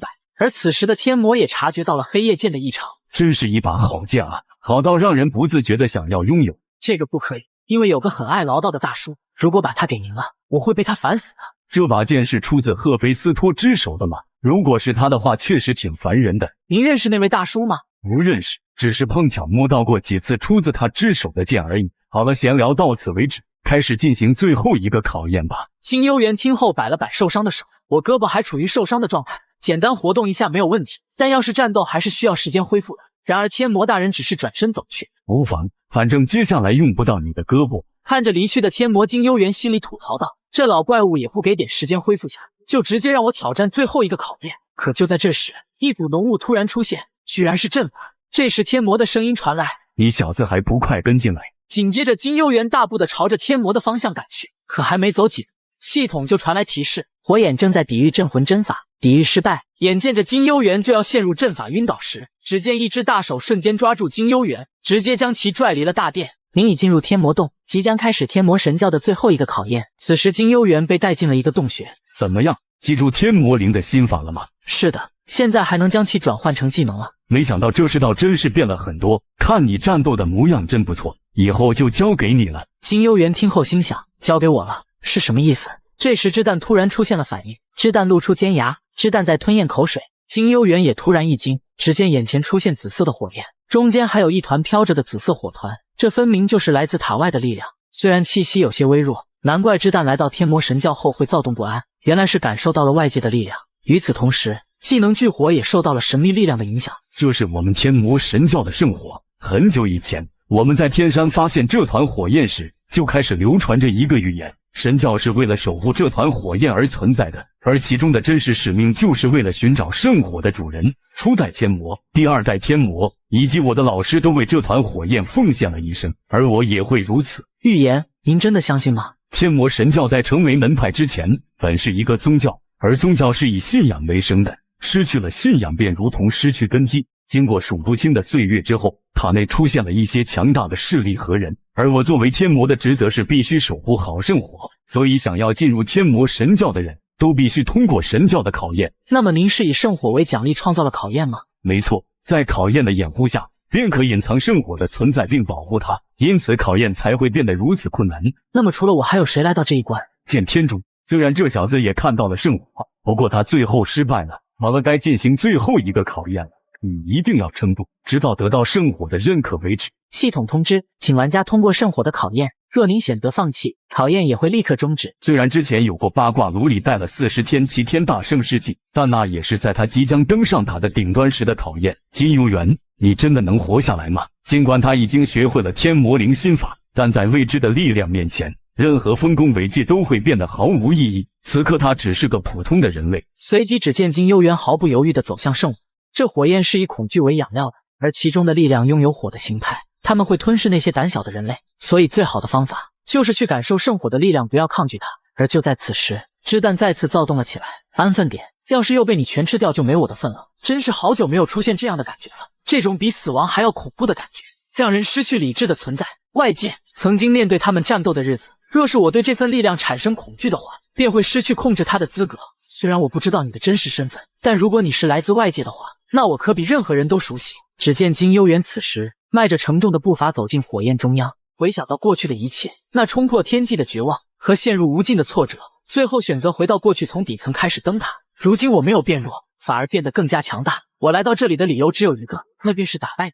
金幽园此时承受着巨大的能量，就连手上的黑神石都被这股力量激发出来了。突然就在这时，系统声音传来，恭喜您通过了天魔神教的考验，您已获得天魔神教少教主的称号，获得10万积分，所有属性+1，获得巨火，上位技能圣火，原来的巨火技能消失，随即将给予您前往11层的资格。一旁的天魔剑火势瞬间变小了，以为是金幽园领盒饭了。然而就在这时，一个熟悉的身影缓缓走出，随即金幽园纵身一跃来到天魔面前。天魔神教少教主称号介绍，该称号拥有统治整个神教的权利，且称号只有天魔可以收回。圣火技能介绍，等级 S+，效果是加重伤害，并且释放技能不消耗任何魔力。时间来到几天后，此时天魔正坐在大殿上，回想到之前金幽园吸收完圣火的画面，直到现在都觉得不可思议。这时只见金幽园缓缓推开大门，随即他们来到一处庭院。刚醒过来嘛，看你身上并没有烧伤的痕迹。是的，现在你应该没必要再留在这里了吧？毕竟圣火已经被我吸收了，你已经完成了使命了。只见天魔缓缓放下茶杯道，习惯这个东西并不是那么容易改变的，去别的地方反而让我内心更加不安。那我这个称号该如何？即使我成为了上位者，也不会来天魔神教的。这个你放心，我不会拿这个束缚你的，这都是你堂堂正正通过考验获得的。金幽园听后心里暗想，幸好他没有把我认定为下一任教主。紧接着金幽园起身道，武林大战的时候我会再回来一次。随即与天魔告别后，金幽园便离开了。此刻天魔感觉到一股莫名的忧伤。真的就这么结束了吗？那禁锢了我这么久的枷锁现在已经解开了，我现在又该做些什么了？只见他眼神突然又坚定了起来，看来是时候重返武林了。画面来到第11层塔克兰，只见一个绿毛玩家此时正在祈祷着什么，拜托拜托，这次一定要成功。紧接着系统界面弹出，随即他便迫不及待查看。然而下一秒绿毛直接呆住了，这都是些什么无名小卒？怎么还有被举报拉入黑名单的人？其他队伍里的人都是一些纯血和有头有脸的人物，怎么我随机组队的运气这么差呀？都已经3次通关失败了，真是烦死人了。然而就在这时，他看到了一个熟悉的名字，金幽园。难道真的是他吗？虽然传言他是个新人怪物，但这毕竟是200多人的大战，即使他实力很强，也无法一个人带动整个队伍吧。看来他运气也不好，居然被分到了我们这。此时金幽园也来到了一家旅馆，只见一个玩家正在吐槽，30积分怎么会这么贵？你们这还不如去抢。然而店家只是叹气道，你是刚上来的吧？这里的消费就是这个价。而金幽园此刻正看着组队列表，全都是熟人啊，还有大公会的纯血们，把有能力的玩家都放到了 B 队，却把我塞到了水平一般的队。我记得11层的监督者是修普诺斯，他好像是奥利匹斯那边的人。这群跳梁小丑真是阴魂不散，不仅想我通关失败，还想我领盒饭。算了，反正他们已经烂透了。紧接着金幽园要了一间上等房，店家报价100积分。见金幽园这么爽快的答应了，对方见状都为之一惊。对了，你这里可以兑换货币吗？当然可以啊，您是要换哪里的钱了？随即只见金幽园丢出一沓钱，面值1000积分的阿斯加德钱，总共374张，扣掉手续费后全部转成积分。这耀眼的财富光芒差点闪下了店家的眼睛。如今金幽园的积分已经达到了93万。回到客房后，金幽园召唤了跑腿小精灵，没想到这11层的管理者喜欢这种风格，看着倒是比假惺惺的小丑要讨喜一些。紧接着金幽园打开了商店界面，准备购买一些亚德曼合金，用于完善黑神石。随即便问到跑腿小精灵亚德曼合金的价格。这确实是个好东西，但为什么您要购买未加工的材料了？我们还有很多更好的装备，因为已经加工好的材料很贵，所以先买材料再找人加工会更划算一些。您说的很对，但是亚德曼合金作为材料的话，价值就不一样了。它有着超强的魔法传导率，还能增强魔力矿石，只要能锻炼的话，就可以做出非常厉害的装备。没想到这小家伙还蛮懂的。不过能锻炼亚德曼合金的铁匠，在整座高塔里不超过10人。还有，您不是和赫菲斯托斯关系很好吗？只要有了这个矿石，您想要多高级的装备，他都可以给您做出来。对于一般人来找个不错的铁匠都难，即使找到了也付不起高额的制作费，所以这亚德曼合金对您来说更有价值。综合以上所说， 1.5千克的亚德曼合金需要150万积分。金幽园听后黑着脸道，我没有那么多钱。不用担心，我们可以贷款给您，鉴于您的信用较高，利息只需要 10%。可谁知这时金幽园说道，算了，既然如此只能放弃了，我到别的地方买吧。小精灵听后差点被这话吓哭了，随即试图以打折的方式挽留金幽园。然而金幽园却表示不感兴趣，我又不是只能在商店购买，拍卖场以及其他层的跑腿商店，实在不行的话就购买别的装备好了。真是可惜啊，我们的交易就到此为止吧。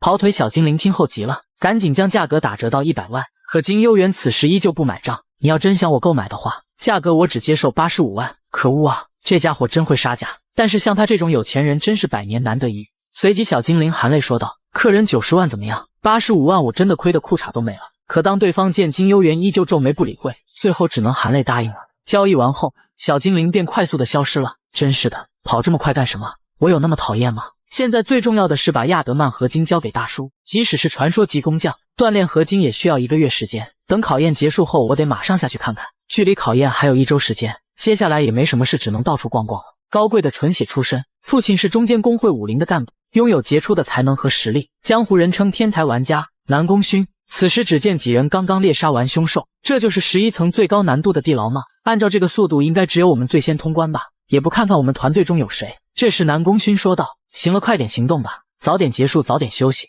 没事的。”A 队的人都是一群小渣渣，但是金幽园居然在对面。听说这家伙连天魔神教的考验都通过。此时南宫勋心想，金幽园未见其人名声就已经这么大，真是期待考验中能与他一战。可就在这时，远处一阵紫色的火焰燃烧着。南宫勋见状赶紧提醒道：“停下，有情况。”只见一只巨型的尸体出现在眼前，上面居然还附带着紫色的火焰。众人见状纷纷惊讶不？奇怪，这是什么火焰？居然能将尸体粘在石壁上。随即南宫勋一跃上去将尸体击落下来。这坨烧焦的物体难道就是地牢的 BOSS 阿格利亚？看来是有人抢先一步攻略了。奇怪的是 BOSS 尸体被烧成这样，然而他的周边却没有一点燃烧的痕迹。当南宫勋仔细查看了尸体的伤痕后，得出一个结论：凶兽不是被火烧焦的，而是被一剑砍死然后被热气焖熟的。到底是谁仅凭一击便将 BOSS 斩杀？难道是上位者吗？可上位者怎么会来攻略下层地牢？如果不是上位者，又无法解释目前的情况。走吧，我们回去吧。这个地牢已经被攻略了。另一边的金幽园此时已经获得了奖励，那就是地牢蜘蛛女王的丝线。此时金幽园一边哼着小曲，一边想着，看来这次收获也不少啊，至少可以换取1000积分，说不定以后还用得着。不过更让人惊讶的是这团圣火，本想着过来提升技能的熟练，但却没想到这玩意居然可以吞噬对方的感情，增强自身强度，这应该是外界能力中最恐怖的了。等魔力和熟练度提升后，威力也能成倍的增加。如今天杀星的熟练度也即将达到100%了，以我目前的成长速度，计划也能很快的提前进行了。紧接着金幽园回到了旅馆，可谁知门口居然聚集了一大片玩家。这时绿毛见状赶紧问道：“请问您是金幽园吗？我们都是一个队的玩家，目前考验还没进行就已经有1半的玩家放弃了，而现在剩下来的玩家都是听过关于您的传闻，所以我们相信，即使对面高手如云，但肯定都不如你厉害。虽然你说的这么好听，但你们最终只是不舍得那些积分吧？毕竟也是花了积分报名考验的，对于你们来说也是一笔不少的费用，就这样放弃太可惜了。刚好队伍里有一个靠谱的队友，所以就想来碰碰运气，不是吗？”绿毛听后解释道：“我们只是想来和你商量一下对战的方法而已。算了吧，如果惜命就不要上去了，因为上面也没有什么值得抛弃生命去争取的东西。”真是笑死人了，原来你也打算放弃啊？你错了，我会继续挑战的，而我说的放弃，只是指你们这些人。随即众人也只能愤然离去。没想到人家根本没有打算合作，我们还是放弃吧，毕竟活着才是最重要的。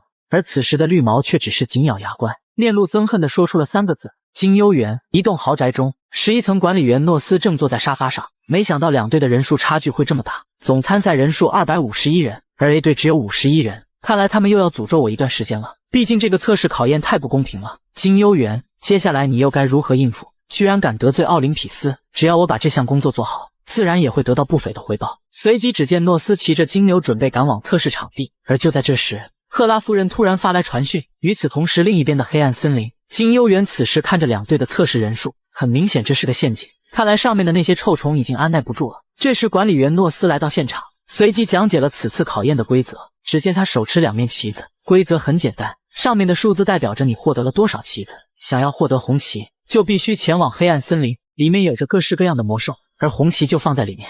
所以你们的任务就是尽可能的收集更多旗幡，最终以获得最多数量的红旗队伍获胜。规则是不是很简单？至于获得红旗的方法没有限制。这个测试最后还有一个规则，那就是2支队伍中随机分配一个国王，而国王持有的红旗数量被计算为2倍，也就是说哪队国王的实力越强大，优势自然也就越大。所以这个考验运气也是非常重要。随即管理员诺斯发动阵，将2队人分别传送至黑暗森林。第11层考验正式开始，您可以以任何方式夺取对方的旗帜，24小时后以红旗队最多的队伍决定胜负，您的贡献值决定着最终奖励。如果您送1面旗子给国王，就会得到双倍贡献值，但如果国王有他的救世主，则您的贡献值将会消失。而就在此时，之前的那名绿毛男子居然获得了国王称号。一队玩家们见状纷纷讨论该如何进行考验，可谁知绿毛男子直接跑向了金幽园。金幽园先生，您这是要去哪里？如果你不想死，就老老实实待在这里，而我现在该去收割我的猎物。此时另一边 B 队的玩家们纷纷调侃到此次考验的乐趣，这次的考验简直是白送的，快点结束这一切吧。然后回酒馆狂欢。而一旁的南宫勋见状暗想，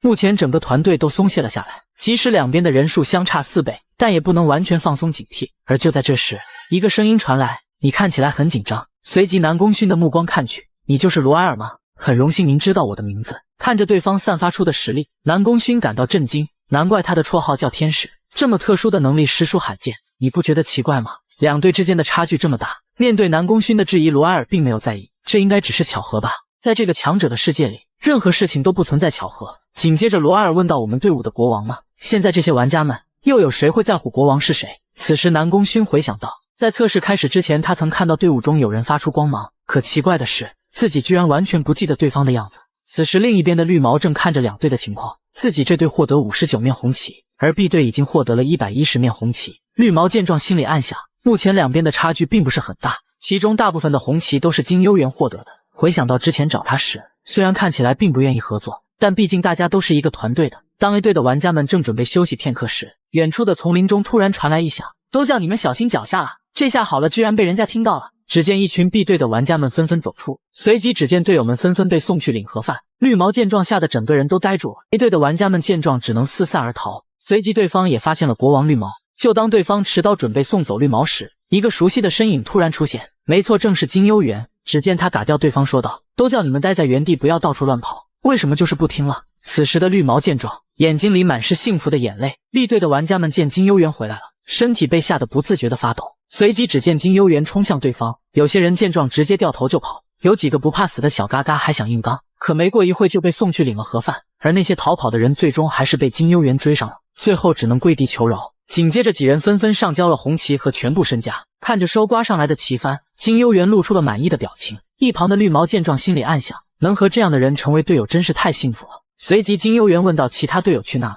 他们各自都去收集红旗了。很不错，这是一个很明智的决定，只要你们不被敌人抢走就行。目前队伍已经拥有了64面旗幡了。紧接着金幽园说道，对方接下来应该会抱团，放弃猎杀凶兽，开始夺取我们的红旗。他们的首要目标就是国王，所以从现在开始，你尽量不要离开我的视线。刚刚逃回大本营的 B 队玩家将刚才发生的事情告诉了南宫勋。金幽园的实力真是太恐怖了，他的剑法快得根本看不清，即使我们10个人都无法接住对方的一击。得知 A 队的国王也和金幽园在一起，罗埃尔准备召集所有人会合。南宫勋见状说道，现在终于打算使用策略了吗？没错，毕竟对方也有一些实力不低的玩家，只要你和我还在，他们想要翻盘的概率就不会太大。现在就让我们去会会这个传奇的人物金幽园。时间来到12个小时后，此时金幽园刚抢完一队玩家的红旗，而一旁的绿毛见证了金幽园一路掠夺，真是太恐怖了，这哪是什么团队战斗，明明就是一个200多人的团队对抗一个叫金幽园的怪物。看着旗面显示100的红旗，金幽园陷入了沉思。如今也收集了不少旗幡，但现在并不是把它交给国王的最佳时机。如果现在给他了，万一后面被敌人给抢去了或者击杀，这对于我们将会是一个不可逆的局面。现在对方的成员一遇到我就直接投降，如果我没有猜错，他们应该是制定了某种计划。绿毛听后说道，这样他们岂不是很难赢过我们？然而就在此时，金幽园貌似感应到了危险，只见一支飞剑朝着绿毛的脑袋袭来，下一秒金幽园直接单手抓住剑身，紧接着绿毛直接被这一幕吓得瘫倒在地。我明白了，我知道他们为什么一直避战了，这样他们就能减少成员的损失，从而使用天地网包围策略，像蜘蛛网一样将我们包围起来。随即金幽园持剑在绿毛周围画出一个圈，接下来就待在这个圈里。绿毛听后质疑道，这样我岂不是成为靶子了？放心，有我在，你不会有事的。如果你不听到处乱跑，那么你很快就会被对方打掉。此时暗处的敌人们讨论道，这次我们50多人聚集在一起，只为对付这个叫金幽园的玩家，主要目的就是给国王制造危险，牵制他。只要最后国王死了，他们这个队伍也就完蛋了。可谁知此时金幽园居然独自一人走向树林，带头的小嘎嘎见状说道，没想到他居然敢丢下国王，现在对于我们来说是个机会，如果我们能够将金幽园击杀掉，那么一定会得到大公会的青睐。随即只见他持叉朝着金幽园袭去，然而当武器即将靠近金幽园时，却突然静止不动了。下一秒，只见身边的队友们纷纷被送走。紧接着金幽园冷厉地看着小嘎嘎说道，现在告诉我，南宫勋在哪？此时另一处 B 队的大本营真是离谱到家了，我的千里眼技能根本捕捉不到他的踪迹。殊不知此时金幽园已经来到了他的身后，众人见状都惊讶不已。什么情况？你有一个不错的侦查员，天地网这个策略也非常不错，可惜了，对于我来说依旧充满了漏洞。随即只见南宫勋和罗埃尔缓缓走出，没想到你居然会放弃守护国王。不管怎么说，我们的队伍依旧处于优势，这个测试运气并没有站在你那边，所以你想表达什么？放弃这次测试，后面我会加倍补偿你。金幽园听后果断拒绝。接下来两人开始了一场1v1决斗，两人在战斗中打得有来有去。南宫家的御剑武学能够轻松将周围的环境制造压力，就在两人打得难解难分之时，一旁的罗埃尔发动了天使祝福技能，直接将南宫勋的力量和体质增强，就连法力的恢复都得到了加速。可南宫勋觉得这种行为很不光彩。然而当他再次看向金幽园时，只见金幽园身体周围布满着紫色火焰，这股火焰居然和之前地牢中看到的一模一样。难道他就是那个一击秒杀 BOSS 的怪物？但奇怪的是，他刚才施展的剑法又和之前不同，以他目前的攻击根本无法一击秒杀蜘蛛王，又或许金幽园根本没有发挥出真正的实力。一旁的罗埃尔见两人突然停止了战斗，感到非常疑惑。然而就在此时，南宫勋发出传音：“我们撤退吧，继续战斗已经没有任何意义了。”没想到南宫勋居然认输了。让我问你最后一个问题，地牢的蜘蛛王是你击杀的吗？没错，确实是我。得到答案后，南宫勋果断收剑准备离去。其他小嘎嘎见状急忙说道：“即使真的是他一人通关的地牢，但我们有这么多人，如果大家一起上，一定可以击败他。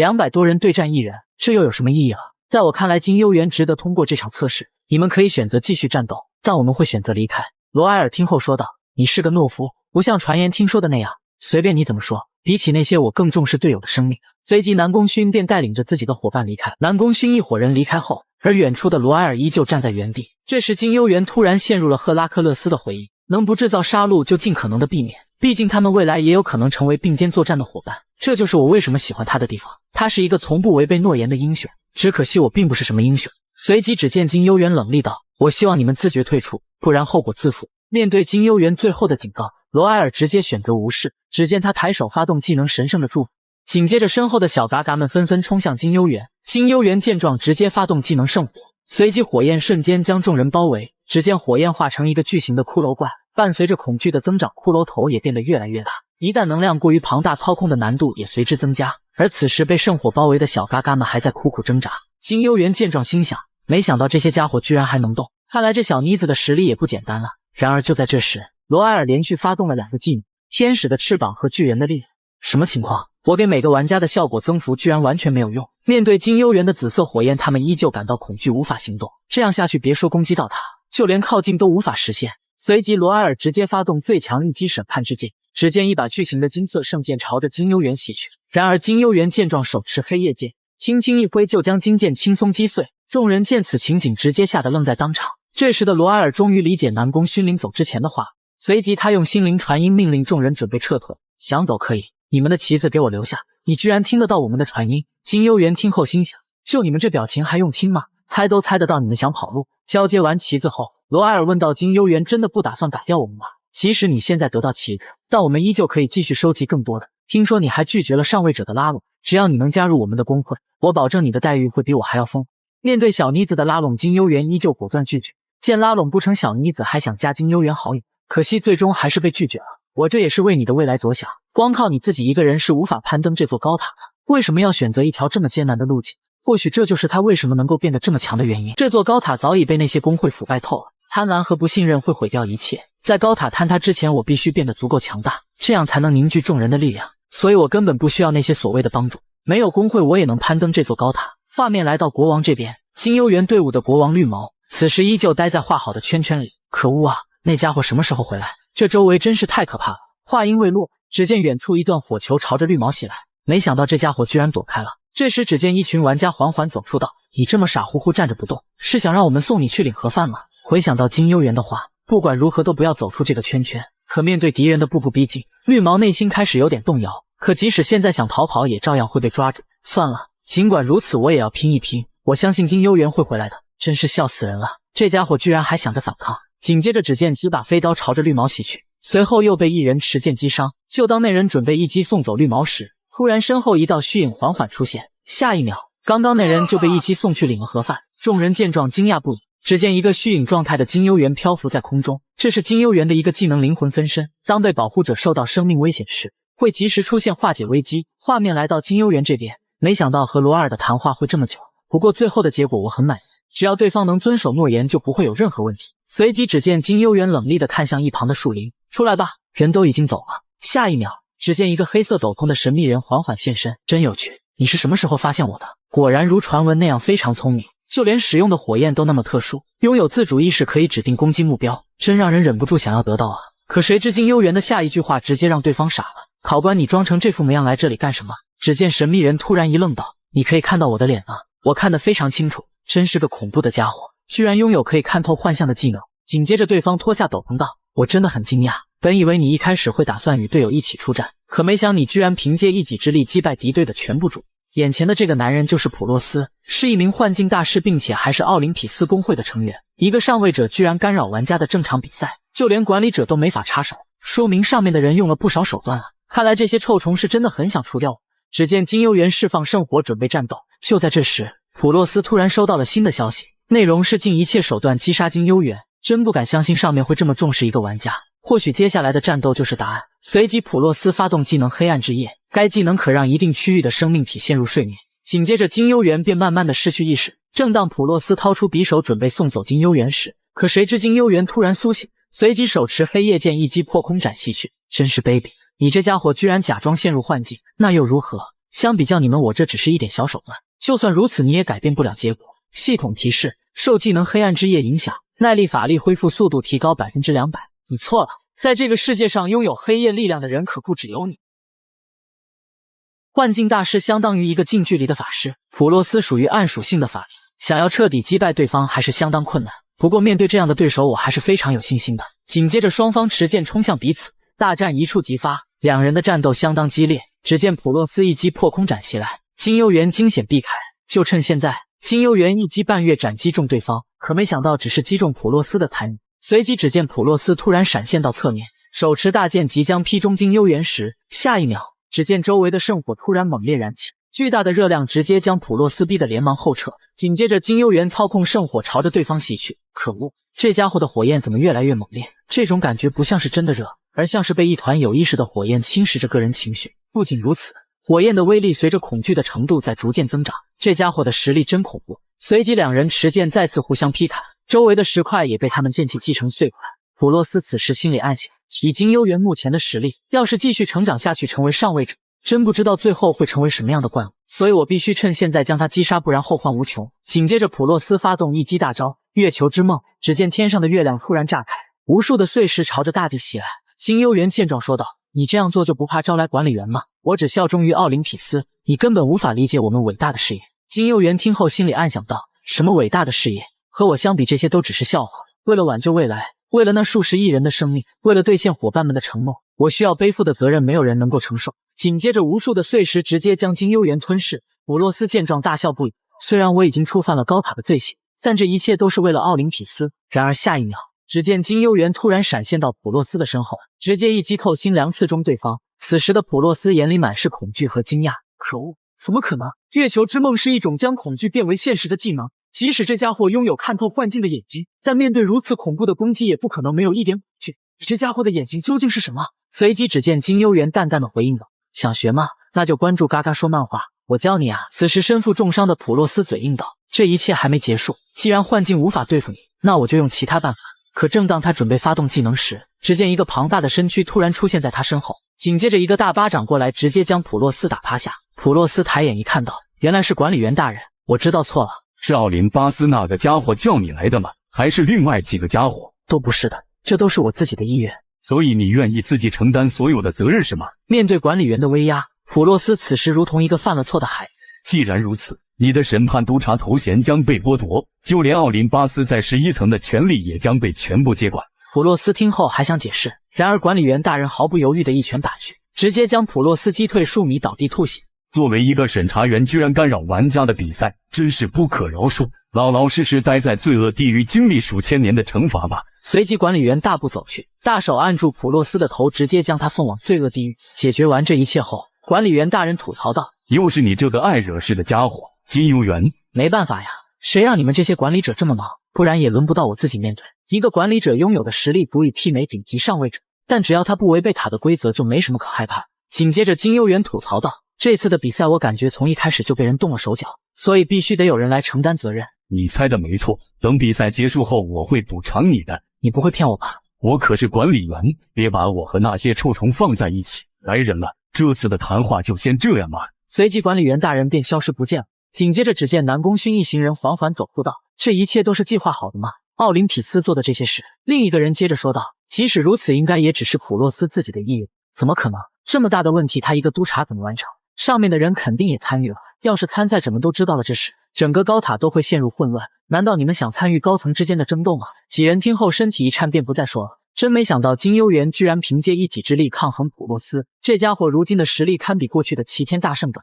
所以金幽园，你想好了怎么面对奥林匹斯公会了吗？奥林巴斯一定会想尽一切办法对付你，将成为他们公会的公敌。我会继续战斗下去，直到将奥林匹斯之王宙斯击败。南宫勋听后面路惊讶：“你和奥林巴斯是不是有过节？我只是无意中救下了一个铁匠，从那之后就被一直针对。”南宫勋听后心里暗想：难道是那个传说级铁匠赫菲斯托斯？之前在家族时就听说了塔内的一些传闻，没想到现在那个人物就站在我面前。随即只见南宫勋准备离去，临走前还特意提醒道：“小心点，虽然你很强大，但你的对手毕竟是奥林巴斯。”系统提示：南宫真云发来消息，穆里姆的请愿活动很快就开始了，看来我得回趟南宫家族了。画面来到绿毛这边，只见他满眼泪水的说道：“你终于回来了，我以为我这次死定了。”金幽园见他自始至终没有离开圈子，心里也不由对绿毛有了些好感。随即金幽园拿出缴获的旗子，居然有600多面。绿毛见状也为之一惊，这样团队肯定会得到很多积分，遇到他这个大腿真是我一生的幸运。紧接着金幽园将旗子交付给了绿毛，只见旗子瞬间变成了1200多面，一队的积分也就此达到了1万多。系统提示：此次比赛结束，最终的获胜队伍是 A 队。金幽园还额外获得了1万积分的补偿，并且以2万多的积分获得了11层的榜首排名，最终获得可以通往12层的权限。回到旅馆后，金幽园简单的清算了一下获得的积分，看着11层的排名榜，没想到绿毛获得了36的排名，这家伙已经卡在11层很久了。不过这些都是他应该得到的。孙悟空怎么才排到第11名？想想也是，团队合作本来就不是他的强项，电击小子居然在第6名，以他目前的实力和团队也属于正常。也不知道教程赛和一层发生的事情对他有没有影响，或许再次见到他时，应该不会再那么幼稚了吧。南宫家族目前是除天魔教之外，是武林界中最大的组织，它属于10层世界的中心，也是武林界正派的顶流。南宫家族过去也诞生了不少天才，眼前的这个男人是南宫家族族长南宫惊云。此时只见南宫勋乖乖地跪在大殿之中，这次11层的测试真是太乱了。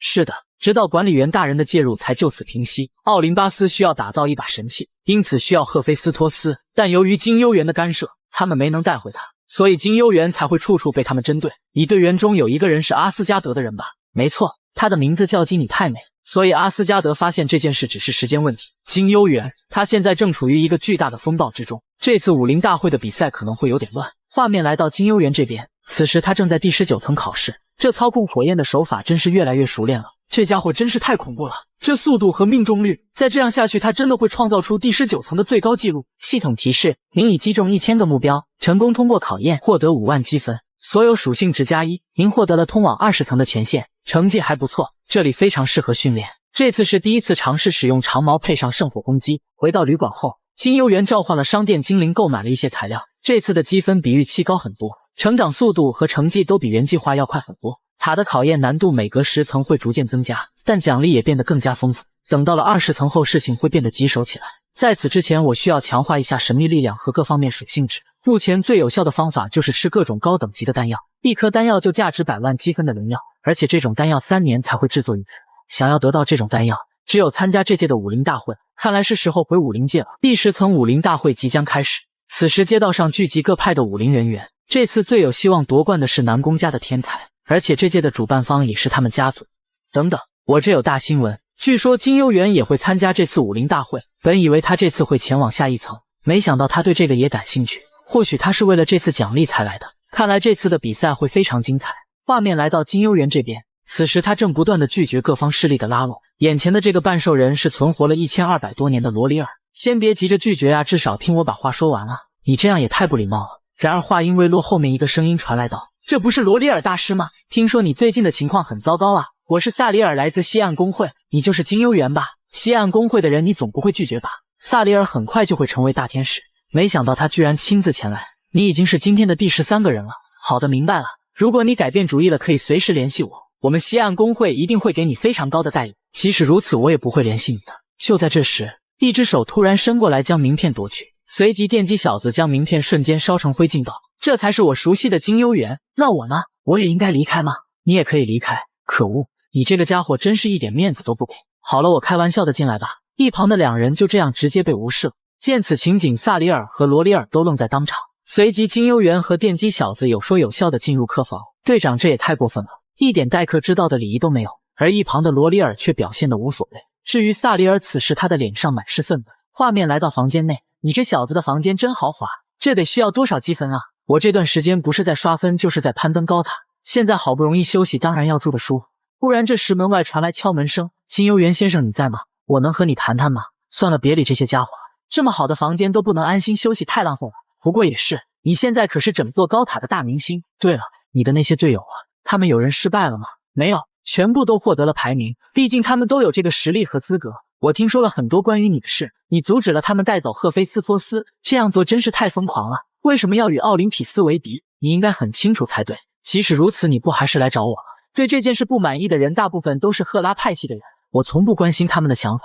宙斯他知道吗？你是我认识唯一一个对我父亲名字不忌讳的人。他现在正专注于突破塔的最后一层，他早就不管奥林匹斯的事了，所以我也不是很确定。金幽园听后心里暗想，塔的最后一层应该是100层。我记得未来这段时期并没有人会通关100层，真期待当他发现100层高塔里有个无比恐怖的家伙时会是什么表情。不过还是得多谢你，多亏你救出罪犯，到时我会替你在父亲那说些好话。所以你也认为他只是一个罪犯吗？算了，我有个地方要去，要一起吗？怎么这么突然？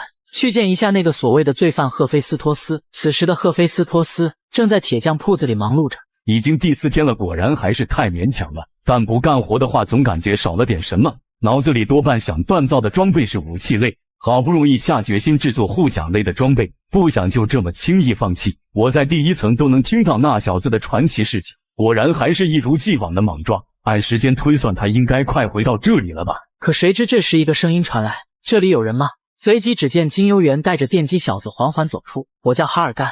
那么你也是父亲的儿子？为什么就不能叫我一声弟弟？不管发生什么事，我们都是亲人。你难道也是来抓我的吗？不是的，这怎么可能？我也没那个能力，只是想过来见你一面。见我干什么？因为我无法相信奥林匹斯。从我出生的时候就被灌输着一件事：哥哥是一个触犯了罪恶的人。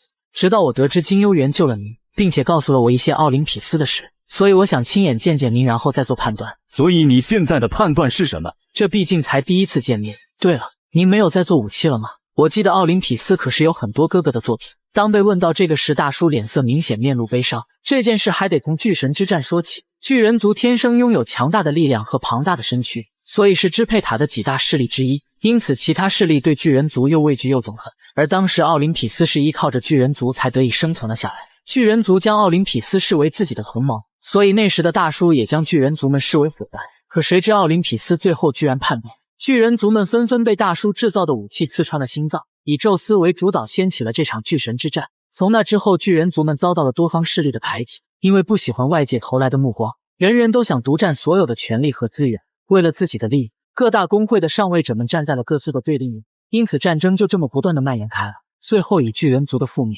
提高了奥林匹斯在塔内的地位。从那时候开始，大叔就脱离了奥林匹斯，不再为奥林匹斯制造任何武器。但在几10年前，他们又突然找到了要我制造新的武器，也许是发现了巨人族还有幸存者。难道又想引起新的巨神之战？应该没错了，目前他们只是在准备阶段。好了，我的故事讲完了，至于信不信就看你自己了。你小子跟我来吧，东西都在仓库。随即两人朝着仓库走去，而此时的电击小子陷入了沉思。没过多久，只见他突然紧握拳头，好像做了一个很大的决定。我知道你为什么带他来，看起来的确是个好孩子，你要和他结伴同行吗？还没想好，你可不是谁都夸的，要不我相信你试着和他合作如何？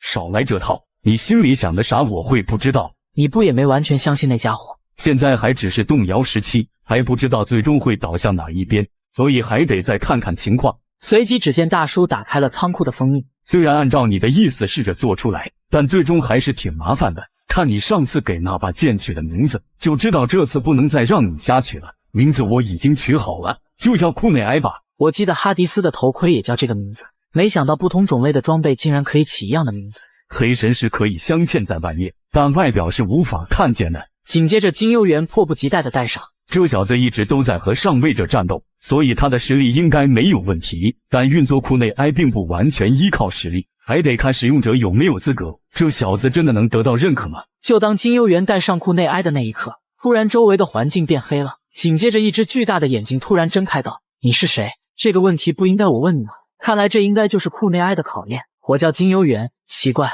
你是从别的时空？”这话瞬间惊讶到了金幽园，别的时空？难道这东西是在说回到过去的事情？你到底是谁？是什么生物？紧接着大眼睛回应道：“我是眼，不是嘴。你的意思是说你是眼睛不是嘴巴，所以不能说话，是这个意思吗？真是憋死人了！这东西完全存在沟通障碍。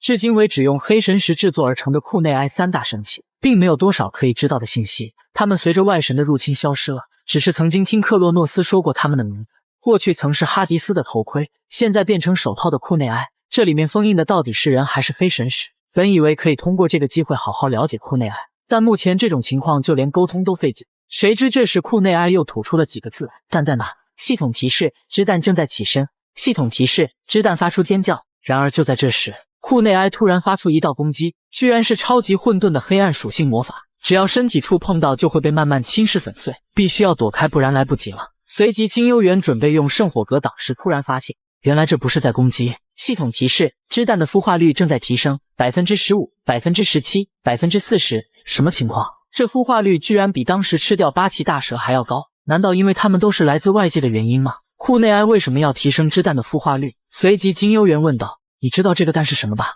然而库内埃只说了3个字：“盯着你。”紧接着缓缓地消失不见了。随即金幽园的意识回到了现实，刚睁眼就见一只巨大的铁锤朝着自己袭来。大叔等一下！只见大叔立马收住了昊天锤，随即巨大的能量冲击瞬间爆开。没事吧，小子？刚才突然预感周围出现了某种神秘力量，还以为你出不来了。见你没事真是太好了。戴上库内埃的感觉如何？感觉很不错，不愧是用顶级材料做的。比起手感我更在乎刚才突然出现的神秘眼睛。他的最后一句话又是什么意思？黑神石又叫库内埃的碎片，这似乎隐藏着什么秘密。在上一世我记得的碎片包括黑神石一共有3个，看来得收集剩下的2个才能解开这个谜团。目前剩下的2个碎片中，最先能拿到的应该是3叉戟的碎片。画面来到铺子里，什么情况？刚刚里面突然发生了剧烈的震动。不知道啊，你问那个臭小子吧，我只是敲击了几下锤子。这时电击小子也注意到金幽园戴的新手套。你没事吧？里面刚才发生了什么吗？你们不会在里面打了一架吧？这怎么可能？不用担心，我们也确实不知道刚才发生了什么，所以才会这么说的。话说回来，你这边想清楚了吗？没有啊，到现在脑子还是混乱的，所以得先去见一下其他哥哥和姐姐。阿波罗和阿米斯修，这2人和哈尔干一样，都是宙斯的私生子，在奥林匹斯中属于高阶上位者。另外他们也曾参与了巨神之战，所以电击小子才会想着去找他们也了解一下。不过眼下最重要的是参加武林大会，奖励是一方面，最重要的是先把自己的名声打出去，这样我在奥林匹斯的影响力也会提升。没想到你还能想到这点。我和阿瑞斯不一样，要想培育出自己的势力，只有证明自己的能力和价值这一条路。而且这次的武林大会和以往不同，参赛者的选手实力都上升了一个档次，我可不会放过这么一个展示自己的机会。不过一半的上位者都是在关注你这个家伙。对了，听说这次会出现一个大人物，那就是天魔神教的少教主。怎么样，现在是不是好胜心更加强了？然而金幽园听后心里暗想道，其实那个人就是我，天魔神教少教主，可以命令神教内所有人，但目前这教会已经处于归隐山林的状态，而天魔神教之前一直待在天山，是因为要守护圣火，如今圣火已经被我吸收了，看来他们是时候重出武林了。没想天魔这老家伙来这一招，居然将武林大会视为亮相的舞台。对了，天魔神教的少教主应该不是普通人吧，也有可能是个玩家。谁知金幽园的下一句话直接惊呆了电击小子，少教主就是我？什么？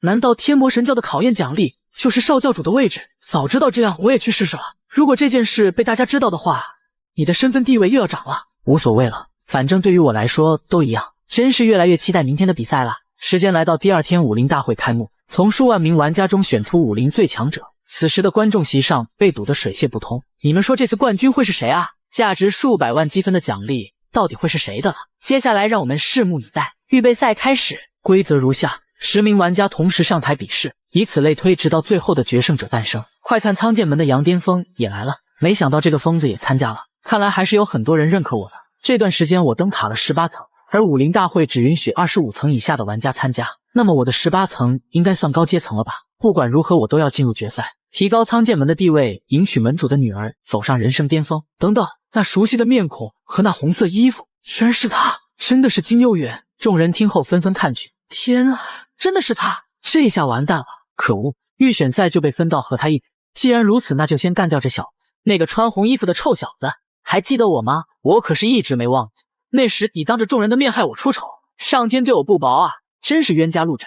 随即预选赛正式开始，只见杨巅峰持剑冲向金幽园，只是一瞬间，金幽园的动作实在太快，让人无法看清。紧接着杨巅峰就晕死了过去。其他玩家见状面露恐惧。西门世家的西门昌说道：“身披火咒之一，那家伙果然是金幽园，你们一起上吧，不来的话我就过去了。”随即金幽园几个瞬移将靠在最近的小嘎嘎解决掉，紧接着最后一击刀背直接击飞西门昌，该死，身体已经完全动不了，但是这8个人里一个都没有死。看来金幽园是手下留情了，恭喜玩家金幽园进入决赛。与此同时，另一边的电击小子也进入了决赛。看来这家伙确实变强了许多，难怪他每登塔一层，排名也跟着上升。这家伙正在以惊人的速度成长着，貌似目前已经突破至25层，以他目前的实力，足以媲美上位者了。不管是魔力和操控闪电的手法，就连长相都与宙斯十分相似。如果他真的成为了上位者，确实是值得一直走下去的伙伴。随即金幽园准备先回休息室，谁知这时杨巅峰突然叫住了金幽园：“你这小子不会真忘记我了吧？失礼了，本门弟子冒犯你了。”来人正是苍剑门门主文少白，这人的气息不同寻常，应该是个顶尖高手。老夫这次前来是想让你加入我们苍剑门，我没兴趣，你还是找别人吧。果然如此，听说你已经拒绝了大部分公会的邀请。随即文少白咧嘴笑道：“严格来说，我们苍剑门并不是一个公会，应该属于武林门派。你可能不了解我们门派的历史，虽然目前有点衰落，实际当初继承武林正统最初的门派就是我们苍剑门。”金幽园此时心里暗想道：“连我都没听说过的门派，估计也不是什么大门派吧。至于顶尖高手什么的，顶多就他自己。既然如此，那请你继续带领门派做大做强吧，我先告辞了。”可谁知这时文少白面露凶光道：“看来你没能理解我的意思，我这并不是寻求你的意见，懂了吗？你应该很清楚，上位者对参赛选手动手的后果。看来你并不畏惧南宫世家，难道这就是你如此嚣张的底牌吗？忘了告诉你，诸葛世家的家主是我的义兄，所以你说的南宫世家毫不畏惧。我就说你怎么敢呢？原来背后有靠山啊！诸葛世家家主知道有你这样的义弟吗？在外面到处败坏他的名声，我劝你还是不要太固执，我不想让局面变得太难看。”然而话音未落，只见金幽园一招擒拿手，抓住对方道：“我也已经说得很清楚了，我拒绝。”此时的文少白心里暗想道：虽然早有耳闻这家伙的实力不凡，但没想到这家伙的力气居然这么大，看来得给他点教训了。随即只见文少白挣脱束缚，拉开站位，来之前就想到了，如果他不愿意接受，就使用武力逼迫，但目前看来并不好对付。幸好武林大会正在比赛中，现在根本没有人会顾及这，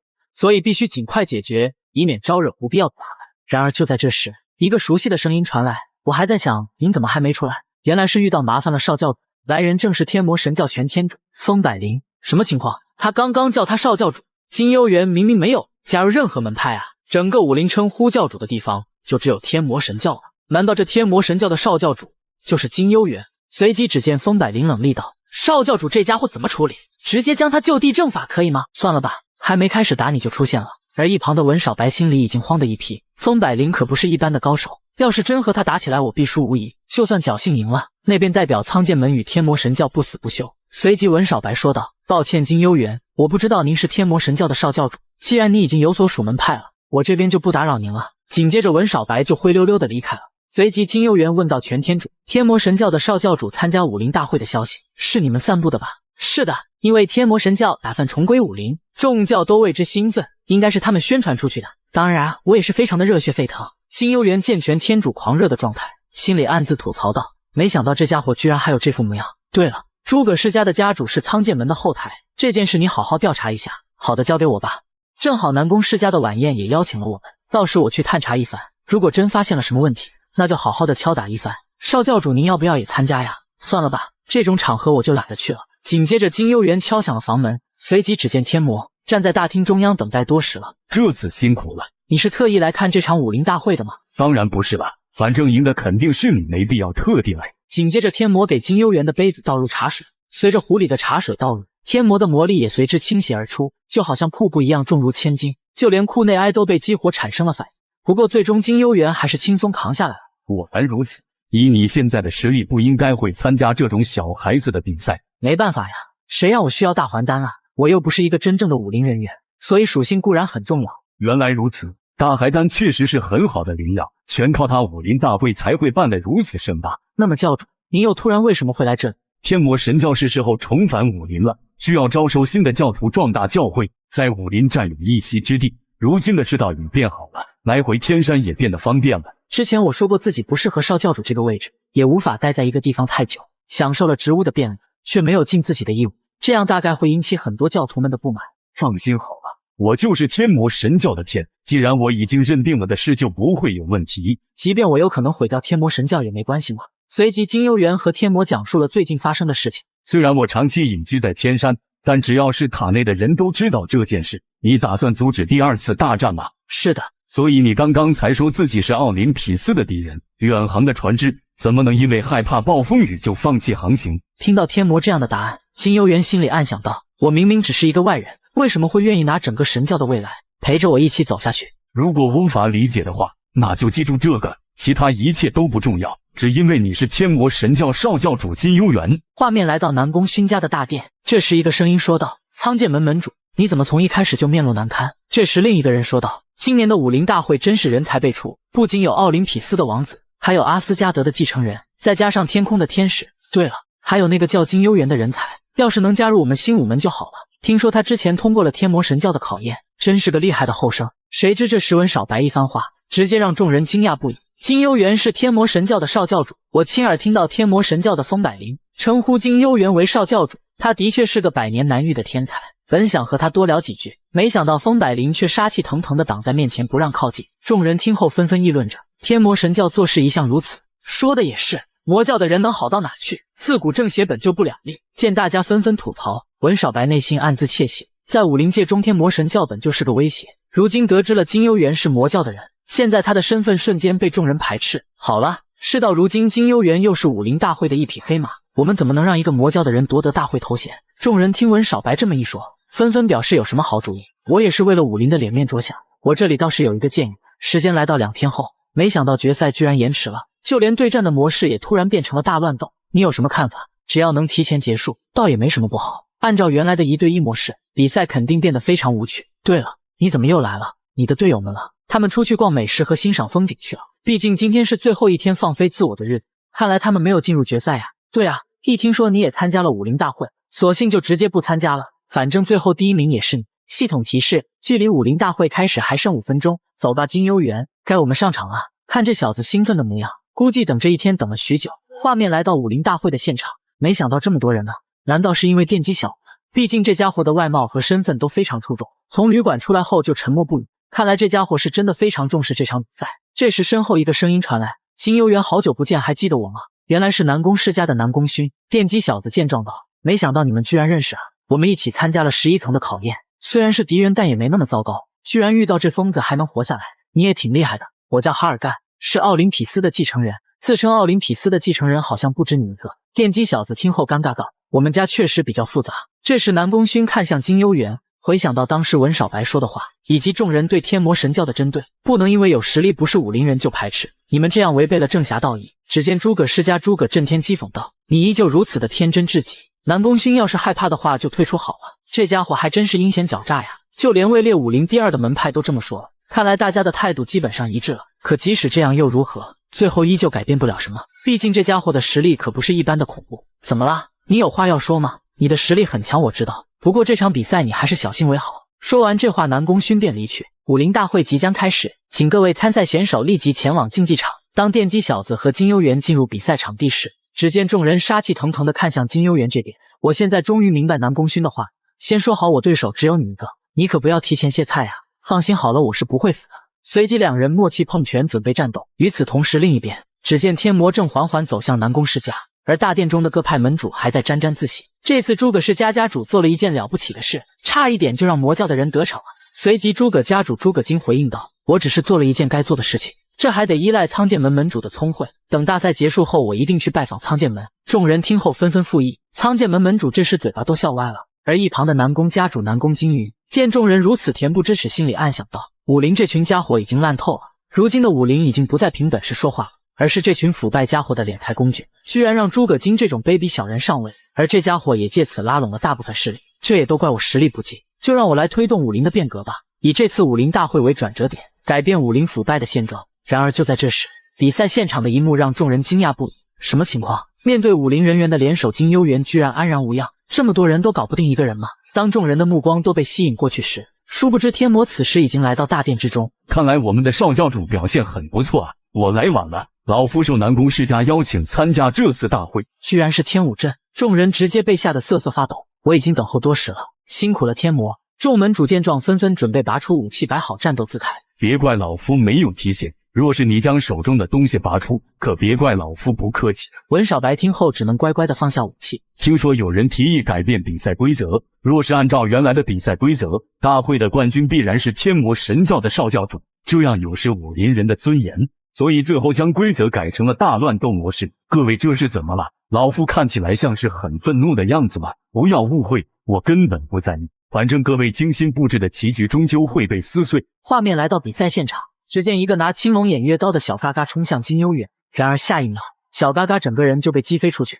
奇怪，怎么感觉一直盯着我攻击？自古天魔神教和武林势不两立，难道是因为这个原因才改变规则吗？虽然不知道是谁的主意，不过这个方法给我省下不少事。在这种数千人的大乱斗现场，便可以很自然地组队攻击有实力的人。在观众看来，这属于正常现象，还真是良苦用心啊！反正都是一群乌合之众。随即金幽园发动技能剑魔法，然而由于武器的原因削弱了部分魔力，看来这家伙要使用真正的招式了。这么强大的剑气，魔力值至少超过了60，不过他的实力肯定没传言那么恐怖。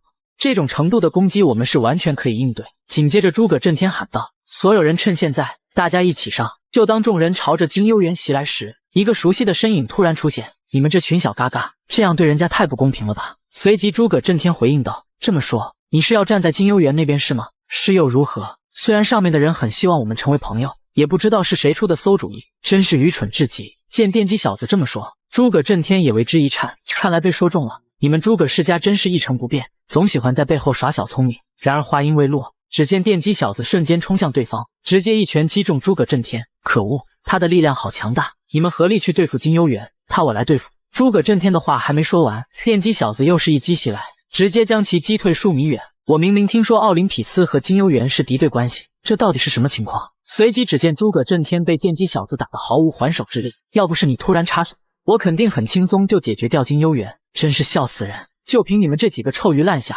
那也比你强，一个连家族族谱都进不去的家伙，还在这自以为是的。面对诸葛震天的嘴炮，电击小子怒了，紧接着蓄力一拳直接击飞对方。从电击小子的话语中，诸葛震天意识到了金幽园比他都强。众小嘎嘎见此情景，纷纷丢掉武器认输。只见比赛现场的小嘎嘎们纷纷逃离，现在只剩下我们2个人了。要开始了吗？好啊，这一刻我等了很久了。不过开始之前，我问你2个问题：你再一次选择站在奥林匹斯的对立面不后悔吗？当然不后悔啊。那么第2个问题，你这么快就忘记之前被我一拳打飞的事情了吗？只见这时的电击小子表情严肃，怎么可能忘记？第一次被这家伙一拳秒了，他那时的实力甚至还不是上位者，如今他连腰间的佩剑都未拔出过，而且还用着削弱魔力力量的剑。那换我问你了，今时不同往日，你看我还像之前那个任你宰割的弱鸡吗？像啊，比之前更弱了，是吗？你隐藏在深处的那股力量，就让我来将它全部激发出来吧。随即2人蓄力冲向彼此，拳头与魔力剑的碰撞，只见比赛现场爆发出耀眼的能量，就连观众席的人们都无法睁开眼睛。这还是普通的战斗吗？这力量分明就是上位者之间的战斗。金幽园，快拿出你全部的本事，别像个老鼠一样躲躲藏藏。等等，我要弃权，快救救我，让我弃权。此时的南宫勋见状心里暗想，真正的决赛开始了。没想到哈尔干的实力这么强，本想着自己的实力与他不相上下，看来是我高估了自己。这么强大的力量，就算再加几个我，也无济于事。就连金幽园应对起来都很吃力的样子。随即只见电击小子蓄力一拳，金幽园见状使用魔力剑格挡，然而还是被这一击给击退数米远。没想到这家伙的速度这么快，这敏捷数值估计都破100了吧。紧接着哈尔干还想继续攻击，然而就当他靠近金幽园时，直接被对方一手抓住头发一击吸踢击中，随即现场爆发出巨大的电能量。烟雾消散后，只见金幽园的魔力刀已经出现破洞，力量不错，保持这个状态，你手里的那玩意还撑得住吗？真是无法理解，你的实力也不过如此，这段时间你到底……然而哈尔干的话还没说完，只见他肩膀突然流出血液。不管怎么样，我至少不会让自己受伤。承受这么多次的闪电5连鞭，竟然还一副若无其事的样子。虽然很不甘心，但不得不承认这家伙的肉体强度更胜一筹。不过在魔力上我非常有信心，在此之前我先将他手里那把破剑击碎。随即只见哈尔干蓄力一击袭去，1拳、2拳、3拳，伴随着最后一击，魔力剑终于被击碎了。正当哈尔干为此高兴时，只见金幽园此时爆发出强大的压迫感，身体里的力量正在喷涌而出，他的魔力正在快速吞噬闪电。随即只见金幽园蓄力一拳朝着哈尔干袭去，完蛋 BBQ 了，已经来不及躲避了。紧接着现场爆发出巨大的白色能量，而此时的电击小子已经被击飞到台下去。系统提示：恭喜玩家金幽园获得武林大会第1名，真是可惜了，这把剑最适合拿来练习魔力控制，没想到这么快就退休了。幸好有这把武器压制了部分魔力输出，不然自己真正的实力会被暴露个彻底。不过这最后一击还是没有把控好，算了，就先这样吧。第834届武林大会的第1名是玩家金幽园，请你发表一下获奖感言吧。非常有趣，就这一句吗？真是尴尬。那么现在开始颁奖仪式。众所周知，第1名的奖励就是传说中的大还丹。这次的大还丹可与以往不同，据说这次大还丹的品相是近年最好的作品。接下来是攀登第20层高塔，为了完成后面的任务，我需要做很多准备。不过眼下最重要的是先把个属性值提升一下。此时会议大殿中的众人面露惊讶，可恶啊，哈尔干为什么会帮那家伙？奥林匹斯和金幽园不应该是敌对关系吗？随即南宫惊云拍手说道，果然是一匹黑马呀。众人一听纷纷附议恭喜。我说南宫惊云，你竟敢让魔教的人进来，你到底想干什么？什么魔教？你这用词不妥吧？我这是邀请他们正式和我们联盟，不可能，魔教与武林本就势不两立，怎么可能联盟？真是笑死人。那也比你和奥林匹斯干的那些勾当好，武林的事情由武林人来解决，你是要将整个武林献给奥林匹斯吗？只见南宫惊云爆发出强大的能量，怒道：诸葛金，你应该为自己的行为感到不耻。众人得知这个消息后，纷纷在一旁指责诸葛金的行为，难怪这家伙一直保持沉默，原来是在等一个机会。现如今有天魔的加入，不管是势力还是资源都会向他倾斜，真是好算计啊！南宫惊云，如今我诸葛金的一世英名就此一败涂地。看来你们的家务事处理的也差不多了，那老夫问个问题便走，谁是文少白？一旁的文少白直接被吓得身体一颤，完了 BBQ 了。时间来到几天后，只见后山的秘密修炼大门缓缓打开，南宫世家的修炼洞早就有所耳闻，上一世做梦都想来修炼一段时间，现如今看来也不过如此。魔力99的数值想要突破到100，虽然只是一点的差距，但这一点的差距却如同翻山越岭。穿越之前就曾听说过，不同的人服下大还丹会出现完全不同的奇效，也不知道自己到底能吸收多少。紧接着金幽园吞下大还丹，只见现场的能量突然汇聚，感觉整个身体充满了高纯度的魔力。还好我本身就是魔力的支配者，身体倒没出现太激烈的排斥。时间一点点的过去，该死，照这样的速度下去肯定不行，再拖下去肯定会失败。画面来到第20层海上王国，只见几个小嘎嘎围住2个孩子道：巨人族的小畜生，乖乖的听我们的话不好吗？竟然敢和恶魔勾结在一起。随即赤狼公会的虎狼冷厉道：赶快说出海石的下落，不然我会让你们体验一下什么叫生不如死。